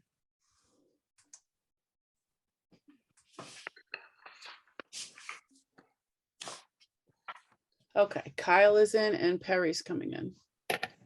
And that's it, right, Alma? Alice? Yes. Okay, there you go. Good evening. Good. So, Alma, are you going to be driving the bus? No, Kyle is driving the bus. Okay. Good evening, Kyle Collins, KPC Planning, 16 Library Avenue, West Hampton Beach, here on behalf of the applicant. Good morning, actually. Thank you, Chairman and board members, for the opportunity to make a presentation. In the interest of time, I'll keep my presentation short and then turn it over to Perry Sales, the architect designer of the subject property. In general, it's the project consists of the renovation of an enclosed porch to the rear of the subject site that includes and incorporates a 184 square foot minor addition, 1-story addition at the rear of the height. There's also some changes to the roof in form of a couple shed dormers on either side of the roof line. And the only other thing in terms of the context of the house on Prospect Street, generally it's on the south side. Prospect Street is characterized by homes that have substantial 7 to 8 foot hedges on them. And so most of the houses are fairly well screened. The proposed additions onto the house are to the rear. The shape of the house is kind of a T. It has a ridge line on the front of the house that generally runs east and west. And the rear of the house, the ridge line runs north and south. The proposed additions are all behind the front of the house and incorporated to that north-south ridge line. And with that, I'll turn it over to Perry to run through the plans. And I think Kate can take control, and Perry, take it away. Sure, it's probably best just to go to the elevations rather than the floor plan. You can see at the base here that we're adding, there's an existing screened porch, and what we're doing is turning it into a year-round sunroom, and we are extending it, as you can see, a bit to the right. So there is a portion of the sunroom that will be visible from the front of the house. The other changes are there were existing dormers on both sides of the rear portion of the house. What we've done is extend them to create some more usable floor space on the second floor. And then we had moved the drive. Originally, there was a driveway very tight to the house and close to the eastern edge of the property. There was more space on the right, so on the west side of the property. So we've moved the plan is to move the driveway, add a door there, which is currently into the existing laundry room, mudroom. And then the dining room was on the other side of the house, on the east side, which is overlooking the driveway. We're putting in a garden there and putting in a bay window. So the changes are pretty simple. The sunroom at the rear will have sets of double hung windows, two 30-inch double hung windows separated by supports. And there will be a set of rear French doors to the rear to the pool area. And we've added a small railing around the top of the sunroom because there's a slightly sloping roof that is a bit uneven. So that hides any unevenness of the roof. Can you go to your next page, FP003? Because these now look different than the drawings I have. The drawings I have, the windows are different, and it looks like board and batten siding. Can you go through the materials? Yes, there should be board and batten siding. There is an issue. I did not prepare these drawings. I am not a licensed architect. I'm an interior designer. I did design drawings which I provided to the general contractor, and his draftsman prepared these sets of drawings, which are not, which I had commented on, or not, do not reflect the design fully. There should be board and batten for the sunroom. For most of the sunroom is the windows. There's a small portion of at the base and along one side, which should have board and batten, not shingle. And the drawing that I have that was submitted that I'm looking at, the windows around the back, those look like a set of sliding windows. No, I'm sorry, I didn't do the submission, so that's one reason I didn't want to try to share a screen, because I don't know what was submitted. We originally had proposed gliding windows, but after discussions with Anderson, we determined to match the grill patterns with the transoms. It was better to go with pairs of double hung windows. I think since the file is incomplete, we should adjourn. Yeah, so let's do this for the sake of time, and also let's have renderings and drawings submitted that are consistent. And if you could do that by the next meeting, then we'll have a discussion, unless there's something glaring, board members that address. I do. You do? Okay. There's a lot to comment on. I think the decorative railing going around the top is probably unnecessary. Yeah, that needs to go. Can I share my screen? Yes. Oh, yeah, sure. Go ahead, Peter. Oh, okay, you have to, Yeah, go ahead. I can do it now? Oh, I can't. Okay, maybe now I can. There it is. Yeah. Listen, I had the pleasure of meeting Alma this afternoon, and the house is really a nice house. And I believe, I know there are inconsistencies, but I believe that what they're doing to the main house is appropriate. I think that extending the dormers is no problem at all. Great. I think the addition of the bay window, yes, you have to present, the right design. I noticed that it was different between the elevation and the plan. So I can't say, I don't think there's anything we will object, that I would object to in the main house. But I brought up the picture of the porch because you have a beautiful porch. And I know you want to increase it. And yes, I would encourage you to increase it as much as you like. But I would very much encourage you to use the architecture of what exists. It's a later period of the house, of the original late 19th century house, I imagine. It's a later addition. It looks it. It's completely neutral in style. And rather than fill in the screens with double hung windows and transoms and all those mutton bars, just do single pane tilt and turn windows. And I think it would be divine. And it would really be consistent with the character of what you already have. And that is the only thing I would like to leave you with. I would like to look at FP001.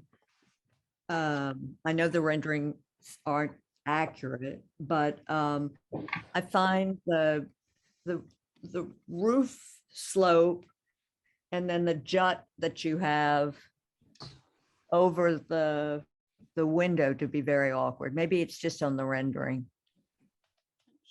It's the that would be the east elevation. No, the west elevation. Okay, right here. Yeah, when it as rendered, it should. That does not reflect the design I had given the contractor. It should be the same as the existing above, except that where we turned the door, changed from a window to a door into the mudroom. There should be a small extension of the same roof in the same line, just over the steps. Okay, because in the rendering, the extension looks very, very awkward and very blocky. I agree. It isn't correct in what the contractor's draftsman prepared. Okay. So you need to straighten that out too, because that looked awful.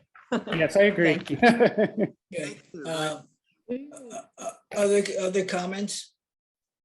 Okay. I agree with Peter's suggestion of the back porch. Sometimes simple is better, and I think it just really lends itself to the house more than what you're having here. And the handrail it's almost over the top for what you're trying to achieve here. I understand you're trying to hide that the roof line. Yeah, and he did make it a little more elaborate. It was a very simple railing before. Okay.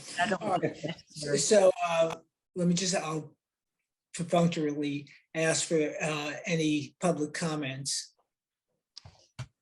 None. Okay. Hang on. Let's see. Yeah, there's no hands up. Okay, so I think Peter's provided good food for thought. He's helped these bleary eyes see the house differently than the rendering, which is different. The rendering is different than what you planned anyway. So to Sarah's point, take Peter's and the other board members' comments to heart, Perry, and at the same time, come back to us with plans and renderings that are consistent, and then we'll go from there. But I think, Peter said you've got the core of a good house, and to the extent you can build on that, I think it will serve you well. So I don't know if you can get back to us by the 28th, if that works into your schedule on the holidays. Otherwise, you can request an adjournment to January 10th. It's your call, Elmer. I think we can, and we'll confirm with the contractor as well, but we can, I think that the changes are minor in nature and we request to be placed on the 28th. Okay, great. So I move that we request the applicant's request to adjourn to our next meeting on the 28th. Do I have a second on that? Second. Thank you very much, everybody. Okay. Thank you. All in favor? Thank you. Aye. Thank you. Elmer, thank Have you. a good evening. Bye-bye. Thank you, Perry. Bye-bye. See you. Okay. Let's see. Adjourn. My second wind now. I'm Oh, really? Yeah, I'm glad it's working for you. Okay, next application is Searsucker 2 LLC, 385 South Main Street, to demo and rebuild. Now, Alice, do we have affidavits here? And Kat, We have 3 people coming in.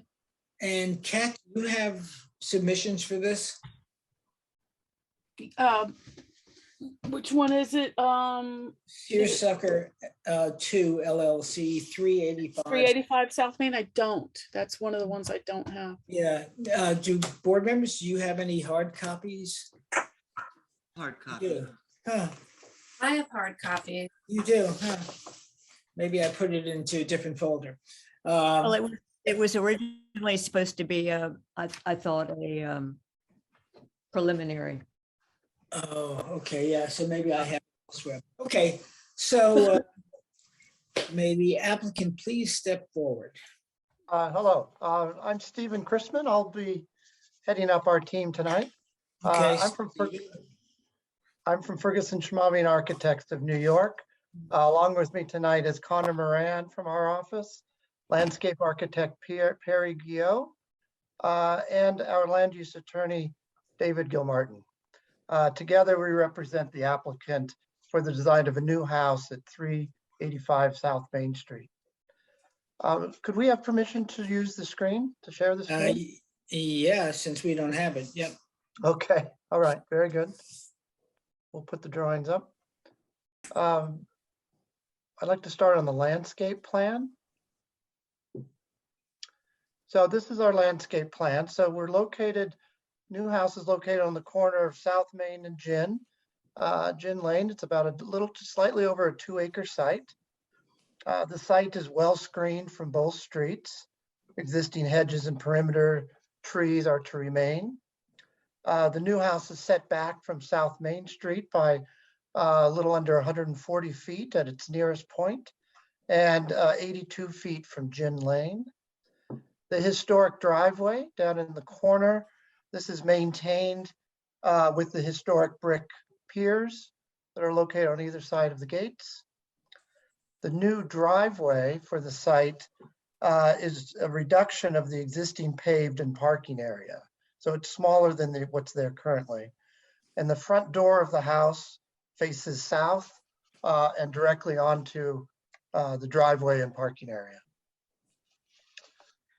Let's go to the front elevation. This would be our rendered elevation. So this is showing that middle block of the main portion of the house facing south, the front door in the center. This is designed, since we are in the historic district, this is designed to be in keeping with local Southampton traditional architectural traditions, architectural character.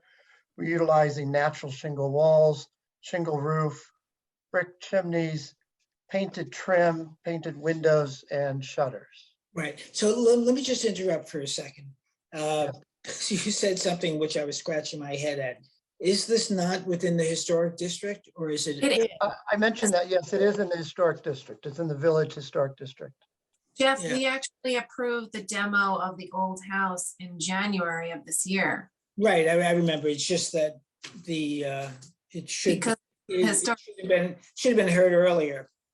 Yeah. Yeah, we were curious about that too, but we went where we were told to go.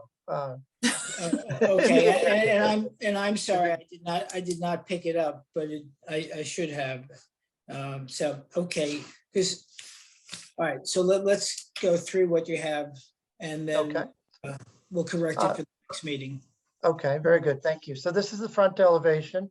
We have a materials board that shows a little bit more details of the materials of the shingle roof and cedar shingle walls, painted window trim, dark painted, dark green for the shutters, and the gutters and downspouts would be a lead coated copper. So all traditional materials.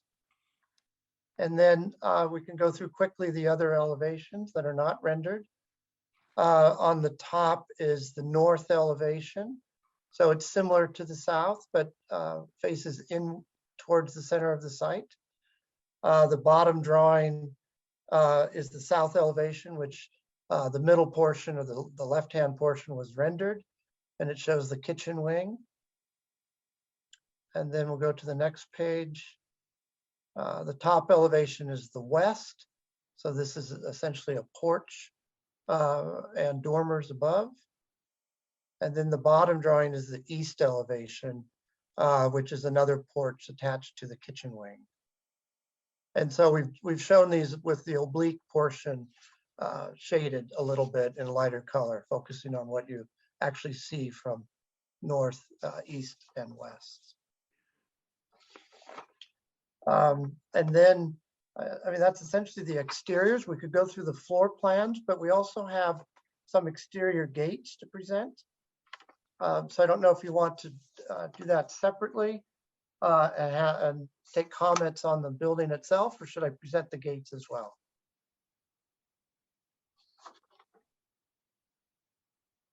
It's not necessary to go through the floor plan, and you were saying, what was the other thing? We have gates, new proposed gates for the driveway gates to present. Okay. As part of our package. Let's do the building first. And okay, very good. Okay. Board member comments about the design, the materials. Well, if memory of serves, memory serves me, one of the major concerns, considering it was on an earlier, associated with an earlier property, was that the trees be preserved. There's some incredible hollies, and there had been a tree survey that was done at some point that showed just basically traces of trees. And I think that the approval was contingent upon protecting the landscape. And I also think that we probably should go back to read or watch the demos tape, because we also, I believe, suggested that the existing gates be retained. Mm-hmm. That's part of my memory of that night. Mm-hmm. Should we start on the trees? I could have Perry Guillot speak about the trees. Let me just hear from the other board members first. Oh, pardon me. No, that's fine. I think it's a beautiful house. I can't think of it. I can't see a thing wrong with it. No, I think the house is beautiful. I think it's well proportioned to the land. I do believe that Sarah's recollection is correct about the gates and the landscape plan. Right. Yeah. And I agree with that as well. The only thing I know, sometimes board members, if we can go to the front facade, the south facing, yeah. I know board members, sometimes you have issues with the eyebrow windows. This is a large house. It's so I don't know if that's an issue. It's folks with the critical, but apparently not. Is that window functional to an attic or third story? Yes, it is. Okay. Again, I just bring it to your attention. It's not a critical element to me. So, and if it's not to you other folks, then let's go to the, so the plan, I'm sorry? Jeff, I think this window is sort of appropriate to the mass of the roof. Okay, yeah. Thank you, Mark. So on the landscaping plan, Sarah is right. We should go back probably to the original landscape submission. I believe there was one. Do you recall that, Sarah? Well, in the file, when we were talking about the demolition, there was a very early sort of trace of mature trees. And I think we should probably refer to that and maybe walk it again to make certain that what had been talked about is retained. Because you've by changing the approach, you may also be jeopardizing trees. Right. Okay. Yeah. So this, Jerry Guillot is here. He could speak to the trees. This plan shows that all the perimeter trees are maintained, and there's just a few trees that are being removed where the house is constructed, which is actually right on the general area of the existing house. And that there's also additional trees being incorporated. Right. So Stephen, if I were to take what you said, then you're saying is that the only trees that are being removed are those where the house sits. And those included in red, the noted ones. Okay, so all right. So that gets to Sarah's point. Let's provide the opportunity for one or some of the board members to walk the property with the plan. Okay, let's talk about the gates. Yes, and right, if I understand correctly, that the original certificate of appropriateness emphasized the gate piers. The brick piers are what to be kept. Not necessarily the wooden gates. So what we've done here is to preserve and in fact restore. If you look at those gates today, they're actually in not very good shape. So these are restored to match the existing exactly. Really, they're the same gates, but being repaired for the gate piers. And then the wooden gate is proposed on the right-hand side, which adheres to the higher transparency, the 50% rule that's needed. Yeah. Board members, do you have a feeling one way or the other on the gates? I prefer the new gates. I agree. Yeah, same here. If they're maintaining the piers and just changing the gates, I don't have a problem with it. They have more than 50% transparency, so. Right. So let's do this. What about the pedestrian gate? I'm sorry? The pedestrian gate? Oh, Yeah, thank you, Sarah. Yeah, so we've done the same thing here. The initial certificate of appropriateness actually didn't talk about these gates or the brick piers, but we've selected to do the same thing and maintain the brick piers and simply replacing the gate itself. Okay, all right. So let's do this. Let's provide, I don't know, Sarah, do you want to arrange with whether it's Stephen or somebody else on their team to walk the property? Sure, that would be great. All right, Maybe two of us so that we're eyes and ears. Yeah. Be happy to join. So. Okay, great. So let's adjourn to give the board a chance to review the property, and it'll be Sarah and a gentleman of her selection. It's a Sadie Hawkins day. Okay, so unless there are other comments from the public. There aren't any. Nope. Okay, or from board members or you, Stephen, and your team, then I would move that we accept your request. We're just going to move to adjourn to our next meeting to allow the board to inspect the property and landscape plan. Do I have a second on that? Second. Okay, all in favor? Aye. Aye. Okay, great. Thank you, Stephen. Which meeting is it, the 28th or the 10th?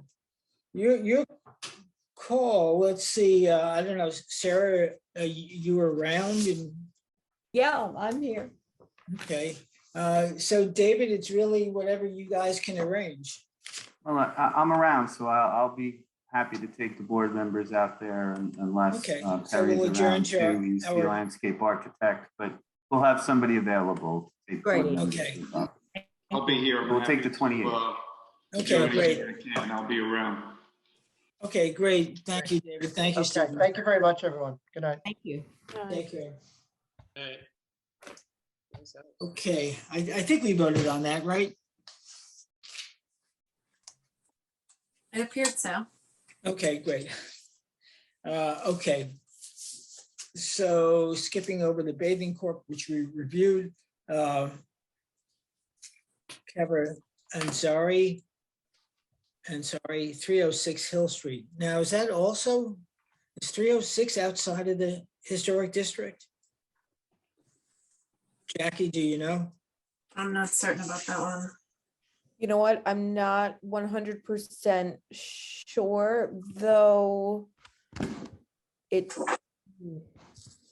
I'd have to take a look at the map, to be honest, Jeff. I'm sorry. Okay, that's fine. We're all bleary-eyed at this point. By the way, is Kevin or somebody here from that? John McNeil is coming in. Okay. We have affidavits, Jeff, and they're in order. Great. Thank you.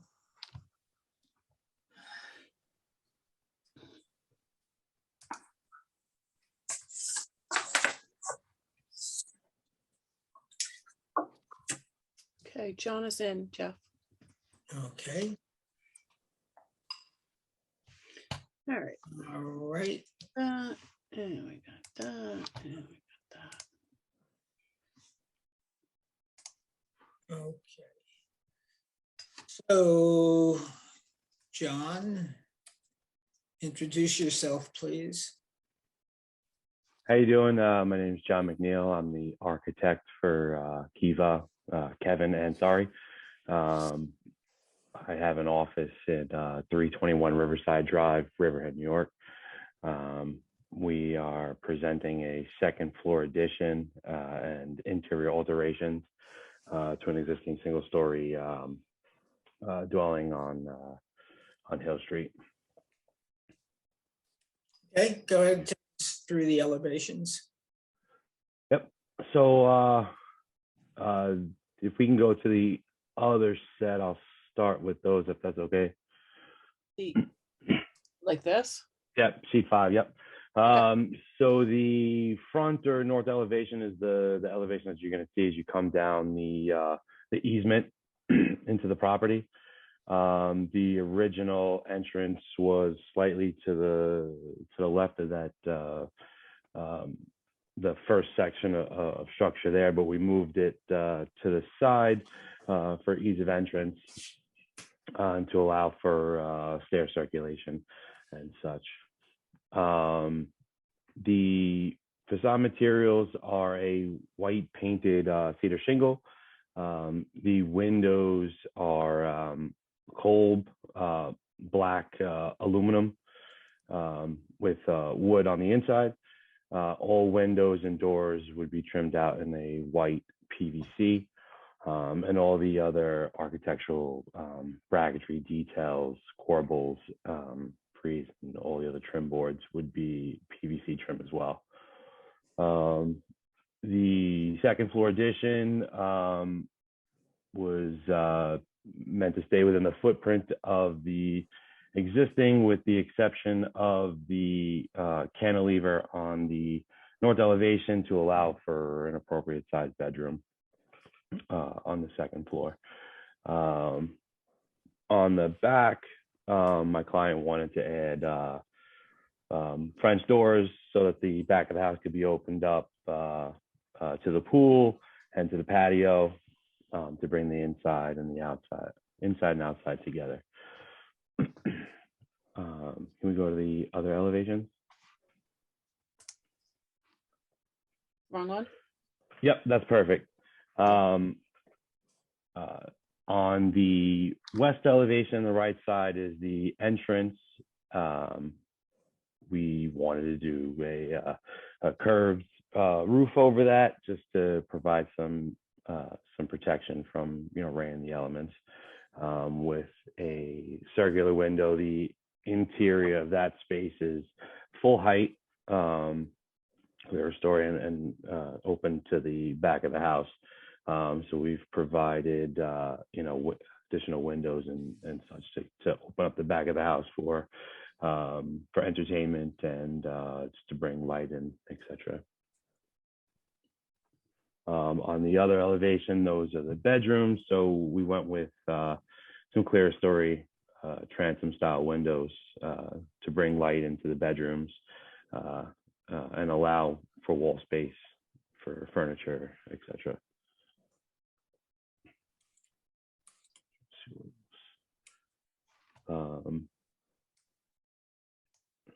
On the last page, there are a couple of renderings that I did to show the design.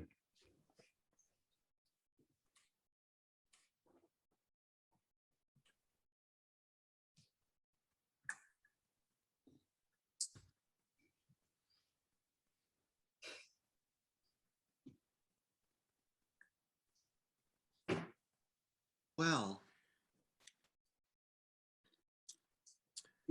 Is there a site plan for this property before we even start? There's a survey that I showed, some of the zoning attributes.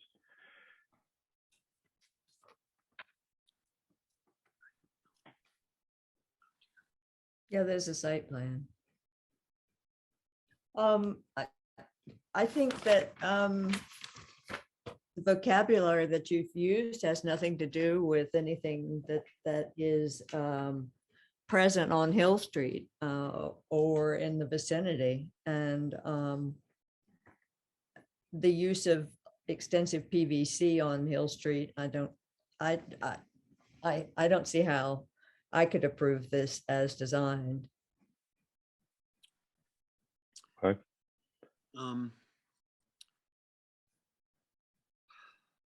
It doesn't need to be PVC. I could go with white painted cedar or a wood-based trim. Well, I think the problem is greater than that. The roofs are strange. You've got 2/3 with one roof, one ridge line, then it drops to another ridge line, and then you've got a gable intersecting that. Under the gable, you've got one huge window, one medium window. It's very inconsistent. There's no rhythm of windows. It's consistent across the facade, like you see in Southampton houses. If you look at our guidelines, what's kind of typical in village. I mean, the house, the little house that's there now is a cute little vernacular cottage, and has windows in relation to walls that we're all used to. And I think you have to do more than just do another ranch on top of the old one. The window to wall ratio is excessive. It looks like two houses stacked. If it doesn't look Very like top heavy looking. It's in the bump outs on the one the lower left hand side here. I don't quite understand. And the double height windows in the stairway, it's a light pollution issue to start. Plus, it's just not characteristic of smaller homes in the village, in addition to the black framed windows, which is something that I just disagree with in general as it relates to village properties and the history that's relevant. And the round windows with those big heavy overhangs, I don't understand. It just it just doesn't fit with anything that I've seen in the village of Southampton, especially along Hill Street, which is typically more notable than most. Yeah. So for the sake of The vocabulary of this house is not consistent with the vocabulary of houses in the Hamptons. that's essentially what I was going to say. So John, I think Peter's advice was good to take a look at the guidelines. not every house in Southampton has to be the quintessential Southampton house, but there has to be there has to be harmony. And if you look at, and I would suggest that you also read our code, harmony is at the core of what we are to apply our judgment to. And there are elements in this that are disharmonious to the neighborhood, to the village, and even, as some of my fellow board members have suggested, even to the house itself. I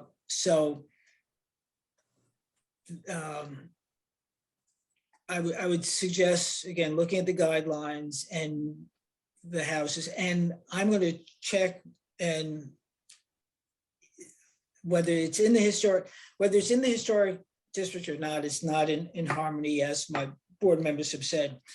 But given the fact that it may be within the historic district, I do want to check that. But Hill Street, whether it's technically within the historic district, this particular property or not, is nonetheless historic, if not with a capital H, with a small h.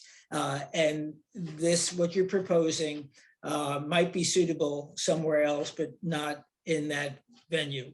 So, you know, I would ask that you reconsider what you're doing. Understood. Okay. Yeah, I don't think it's a historic district. Okay, thank you. Anyway, but like I said, it's surely disharmonious, at least from the judgment of the board members, to the village and the neighborhood in a whole. So, John, you have to speak to your client, and so let's. You're not going to get approval tonight, so I think the best thing to do is to request adjournment. And my guess is that probably for January 10th makes more sense than December 20th. Yeah, definitely. Okay. Yeah. All right. Hey, I'm not a magician at this point. hey, we're barely awake at this point. So I know. I kind of, I should have adjourned it earlier. I kind of accidentally slipped into your other meeting, and that's when I was my attempt to adjourn then, but I figured I'm riding it out now. So all right. Yeah. So I do appreciate the comments. I will talk to my client, and yeah, definitely please adjourn for the 10th. Okay, great. So I move that we accept the applicant's request to adjourn to the 10th. Do I have a second on that? Second. Second by Peter. All in favor? Aye. Aye. Very good. Thank you, John. Thank you. Thank you, everybody. Have a good holiday. You too. Bye. Okay. All right.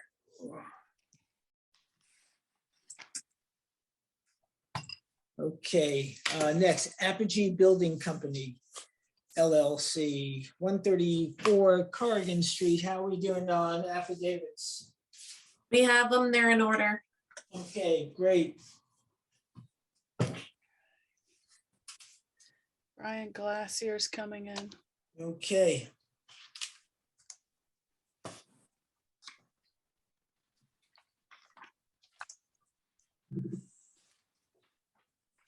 Hi, everyone. Hello. So tell us, Brian, who you are. Hi, my name is Brian. Yeah, sorry. Oh, I already asked you about affidavits, right? Okay. Okay, go ahead, Brian. Hi, good evening. Brian Glasser, representing Brian Glasser Architect. Also, the owner is Apogee Building Co. LLC. I don't know if you want to get started on the site plan and we can go into the renderings, or if you want to. I only have two photos for this property. That's it. Yeah, we submitted the whole PDF package. I could share my screen, but Yeah, you might as well. yeah. All right. Thank you. Thank you. I mean, can you guys see the Yes. site plan? Okay. Looks good. Thanks. All right, so basically, just to get started here, the property is located 134 Corrigan Street. It's on the east side of Corrigan. roughly 1,200 square feet north of, or 1,200 feet north of Hill Street. So here you can see this is south and north is to the left. Roughly just a little under a half acre. And basically the house we're proposing is roughly 3,400 square feet. Pretty much conforms to all your setbacks and zoning regulations. Moving forward with the front elevation and the exterior of the architecture of the house, I'm going with a traditional shingle style home, sweeping, like a sweeping gable look.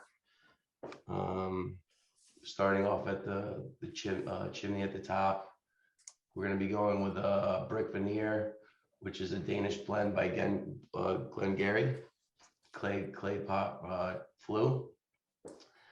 The cedar, we're going to be doing a red cedar shingle with a 5-inch exposure, red cedar.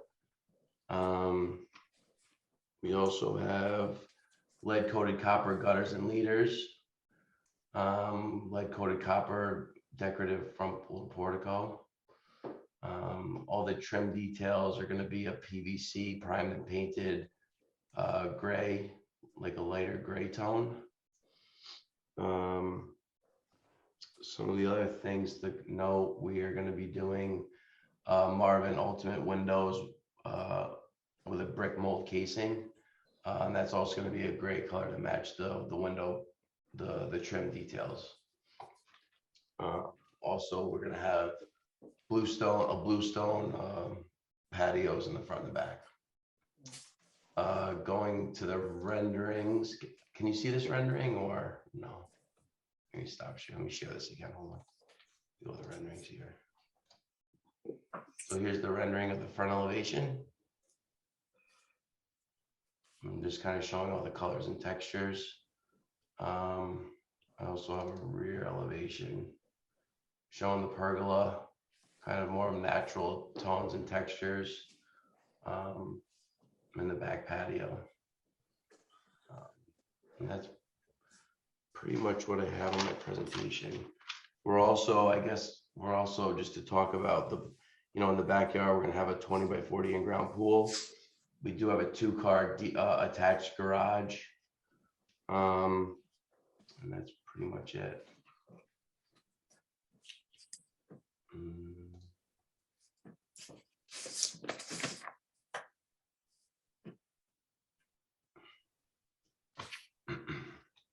I think it's pretty nice. I think it's, it's a typical Southampton house. I think it would fit in with the, the character of Corrigan as it's evolving. I can't think of much to object to. Okay. Other board members? I agree. I think it's a nice looking home. My only concern, as usual, is the sight line from that second story terrace into the neighboring yard. Those are fairly narrow lots, and I'd like to see what that sight line is, just in consideration of the privacy of the neighbors. So just the one thing I know that always, I try to take your comments from one job to the next, and it's like I try to understand what you, so I think about these things. The one good thing that we set up with this particular property is the owner actually owns the neighboring property, and there isn't a house there.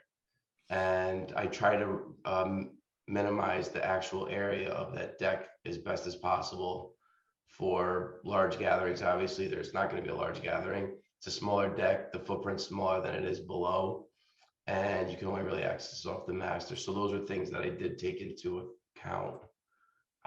This was something that I learned on the last. Believe me, we appreciate that you do just that. Yeah. The only thing is we can't guarantee that there will never be a house next door, and I think it's still a concern of mine, and I don't know how the other board members feel, but it's a fairly large space for that size of property, and it's just a concern. Yeah. So, Brian, as you've admitted that is a concern and you have learned, and it may very well be a non-issue, but I think John's request to see a sighting of the neighbor properties, and yes, a house doesn't exist, but to John's point, one could exist. So if you could come back with and you've seen these before, Brian, where there's a make-believe person who stands 6 feet or something, and what the eye line is to the neighboring properties on either side. I think that would assuage any issues that need assuaging. Is that fair, John? Oh, yeah, other than that, I think it's a beautiful house. I think. Yeah. So The choice of materials and colors are beautiful. yeah. So let's take care of that detail, Brian. And then I think we should be in good shape. Any public comment? There are none. Okay, so Brian, if you could complete the file with a sight line both to the I guess it's the north and the south. Yeah, John, there's no concern to the rear of the property to the west. It'd probably be mostly to the north. The south is kind of blocked. Yeah, by the main structure. right. It's just the one side, really. Yeah. Okay, great. So I move that we accept the applicant's request to adjourn to our next meeting. Do I have a second on that? Okay. The next Second by meeting, Mark. 28th or 28th, if you can do that. If you want to do the January 10th, that's your call. yeah. Okay. I agree. 28th. Okay, Brian, and hopefully that will be a shorter meeting. Okay, all in favor? Oh, let's see. I think Mark second. All in favor? Aye. Aye. Okay, unanimous. Okay, great. Thanks, Brian. Thank you. Go to bed. Yep, thanks.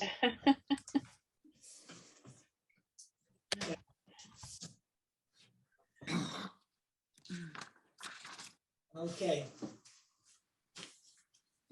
Last in this category is that of 90 Toilsome LLC at eponymously named.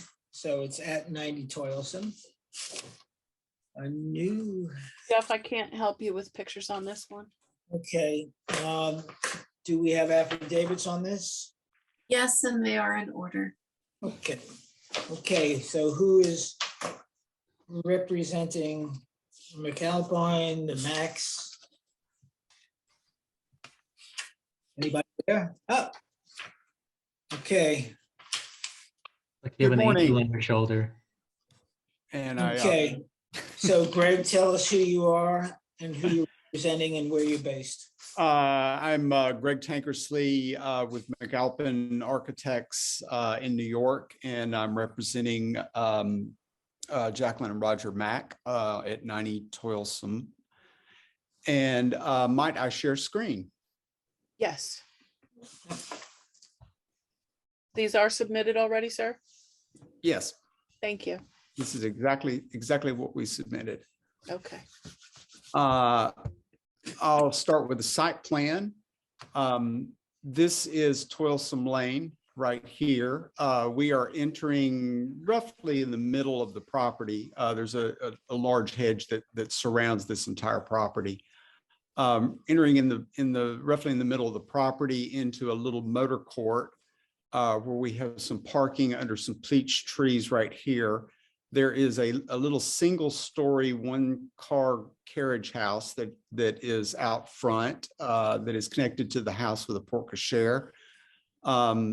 Basically, center section is all living. There's a master wing and kitchen screen porch wing with a terrace in the back and a swimming pool in the back. I won't go through the plans, but these are the elevations. This is the front, which is a real simple triple gabled front elevation. That's the front door with a couple of little windows on either side. There's a little shed roof that's over that. 3 tall windows that kind of march and repeat across the triple gables. These mid windows are actually as you go up the stairs. This is removed. That's the connector of the porte cochere, and that is the side of the little one-story carriage house.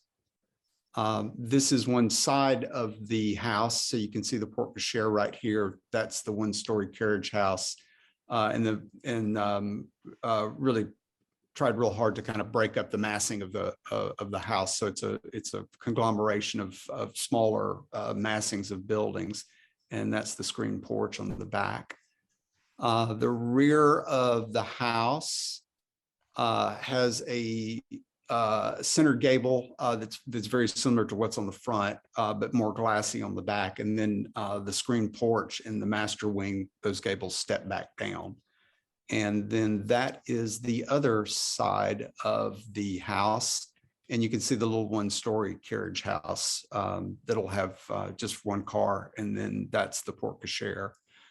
Materials, we are doing a 1x8 vertical rough sawn tongue and groove siding. The windows are all wood, cedar roof, and the chimneys and the foundation, the exposed foundation walls will all be sort of a beigey grayish brick, and then clay chimney pots. And then this is a rendering showing the front, and I'll blow that up a bit.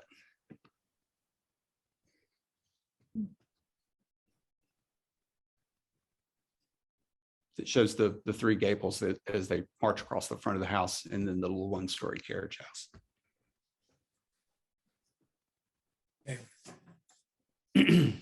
All righty.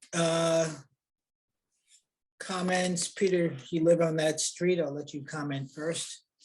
I think it's beautiful. You know, you guys do great work. What can I say? No, thank you.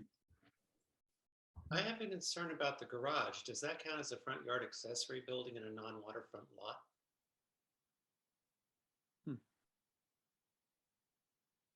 Because in village code, you can't have a front yard accessory building on a non-waterfront yard. Does that include if it's connected to the house? Well, it's not really connected. There's not really connected. There's a connecting roof, but it's not part of the structure. It's essentially a freestanding structure. Right. It's a flag lot. I don't know if that makes a difference. I don't think it does. It's a non-waterfront yard. Yeah. No. Okay. Well, that's upsetting.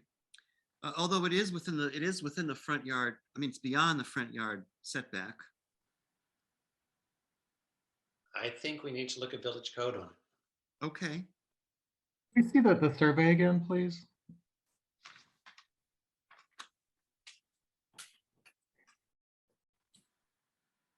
Reduce this back down. Yes, so it's actually within that's the front setback right there. I think the issue is that we've gone through this before with another property we went around with a lot that was a front yard accessory building. Because it's technically detached, although there's an attached roof to it. It's not, there's no direct entry from it into the building, therefore it's an accessory building. We need to check that.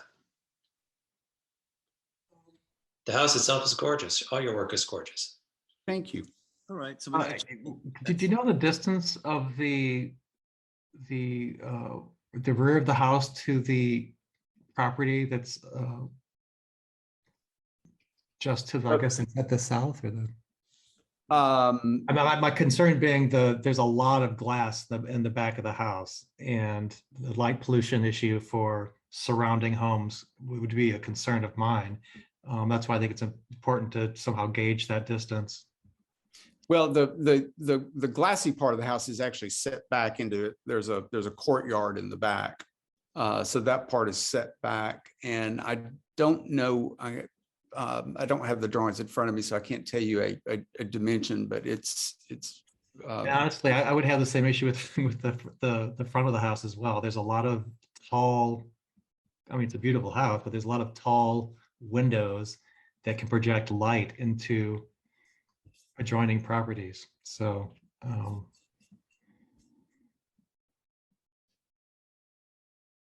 Other than that, those are my concerns. Is your Oh, concern? and what you said, what was the color of the house? You said it's all going to be natural cedar, or No, it's gonna roughly be a white on white scheme. white on white? Okay. Yeah. The windows are white as well, correct? Right. Very nice property. Yeah, I just think that the windows are large, and that's always a concern between light pollution, privacy, and oversized terraces off the back of homes. Those are my typical concerns. Can you show the rendering from the rear?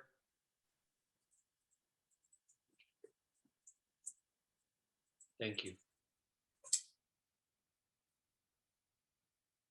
So, John, you're looking to see a site plan with the other adjacent properties? Yeah, I mean, the back of the house here, whether it's recessed or not, it's essentially all glass. Yeah, yeah, yeah, yeah. If you could provide that, Greg, I think that would help complete the file for us. Okay, so you just need to see a site plan with the adjacent properties shown on it. Okay. Yeah. What else? And then that'll also give us time to, and was it you, John, who brought that up, or was it Mark? That was Mark, yeah. Mark, would you want to check on that issue? Yeah, I will, because it's the same issue we ran into on Boylston. I mean, on the other street. Okay, all right. Let me ask, any public comment? Nope, no hands up. Okay. All right. What's that? They're all asleep. Yeah, should be.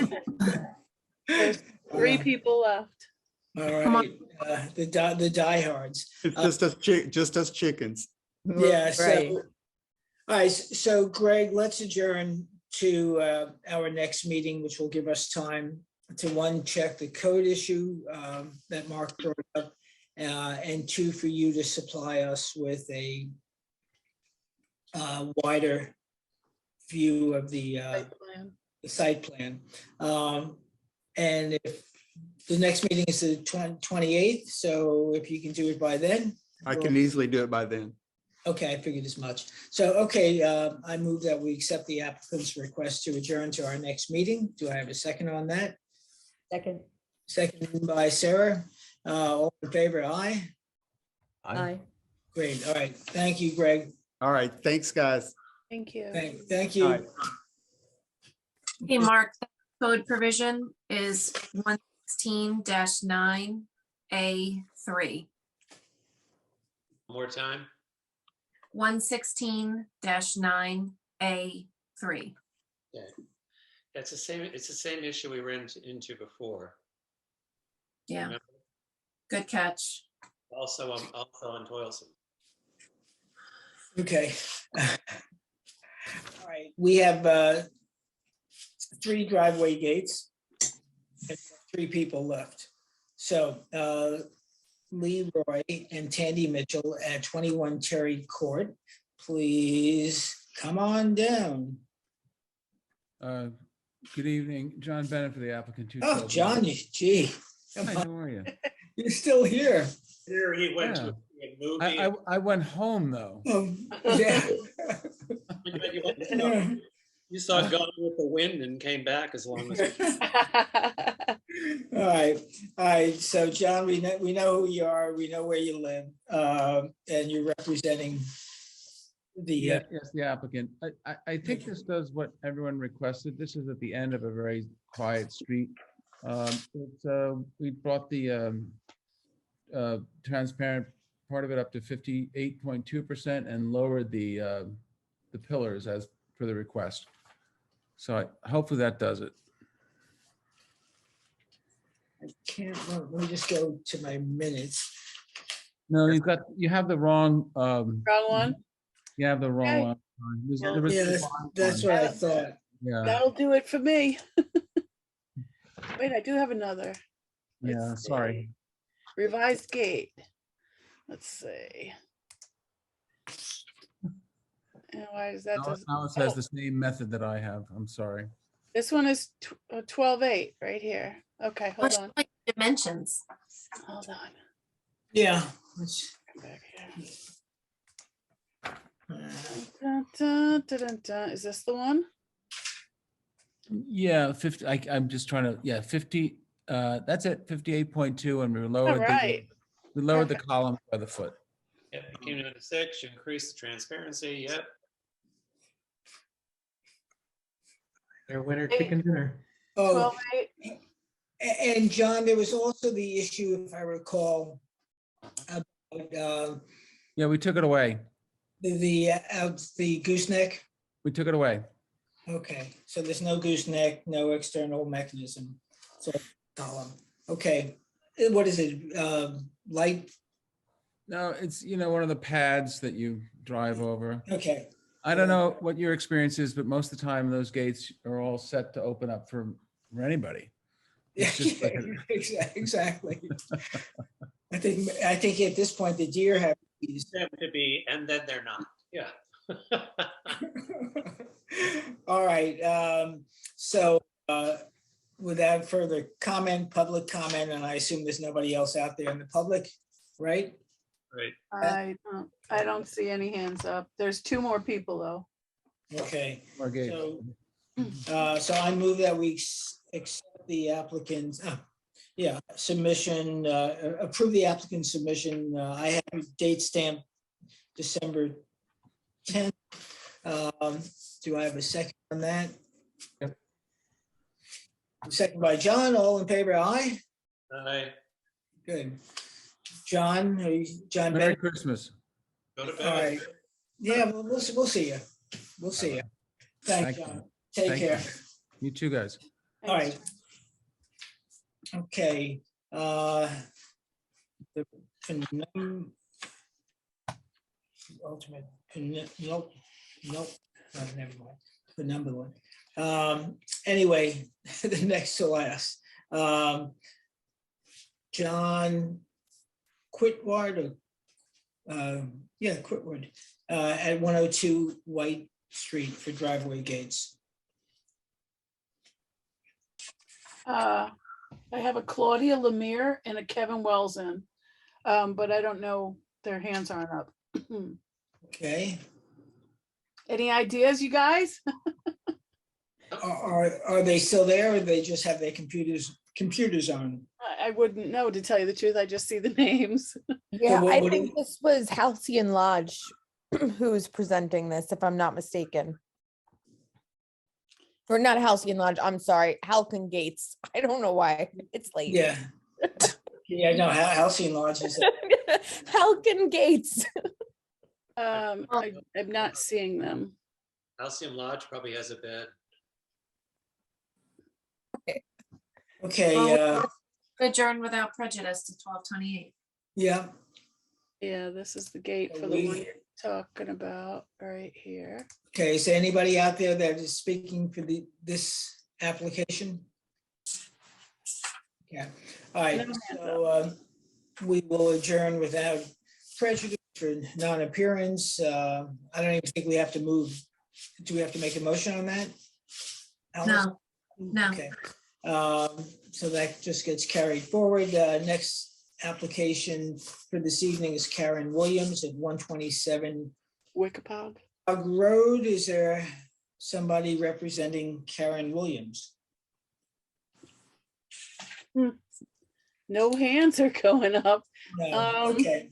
Okay. All right, This one we have affidavits on, so if we're gonna adjourn this one without prejudice, we should take jurisdiction first. Okay.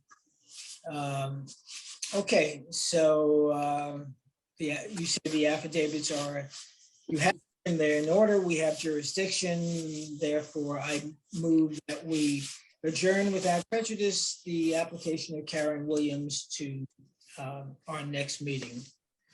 Okay, second on that? Second, Peter, all in favor, aye. I don't imagine there would be any objections to us closing the meeting. Here it is at 1:34 in the morning. John, you have a second wind, but It waned very quickly. So. yeah, I would imagine, as it has here. So I move that we bring the meeting to a close. Do I have a second on that? All in favor, aye. Aye. Aye.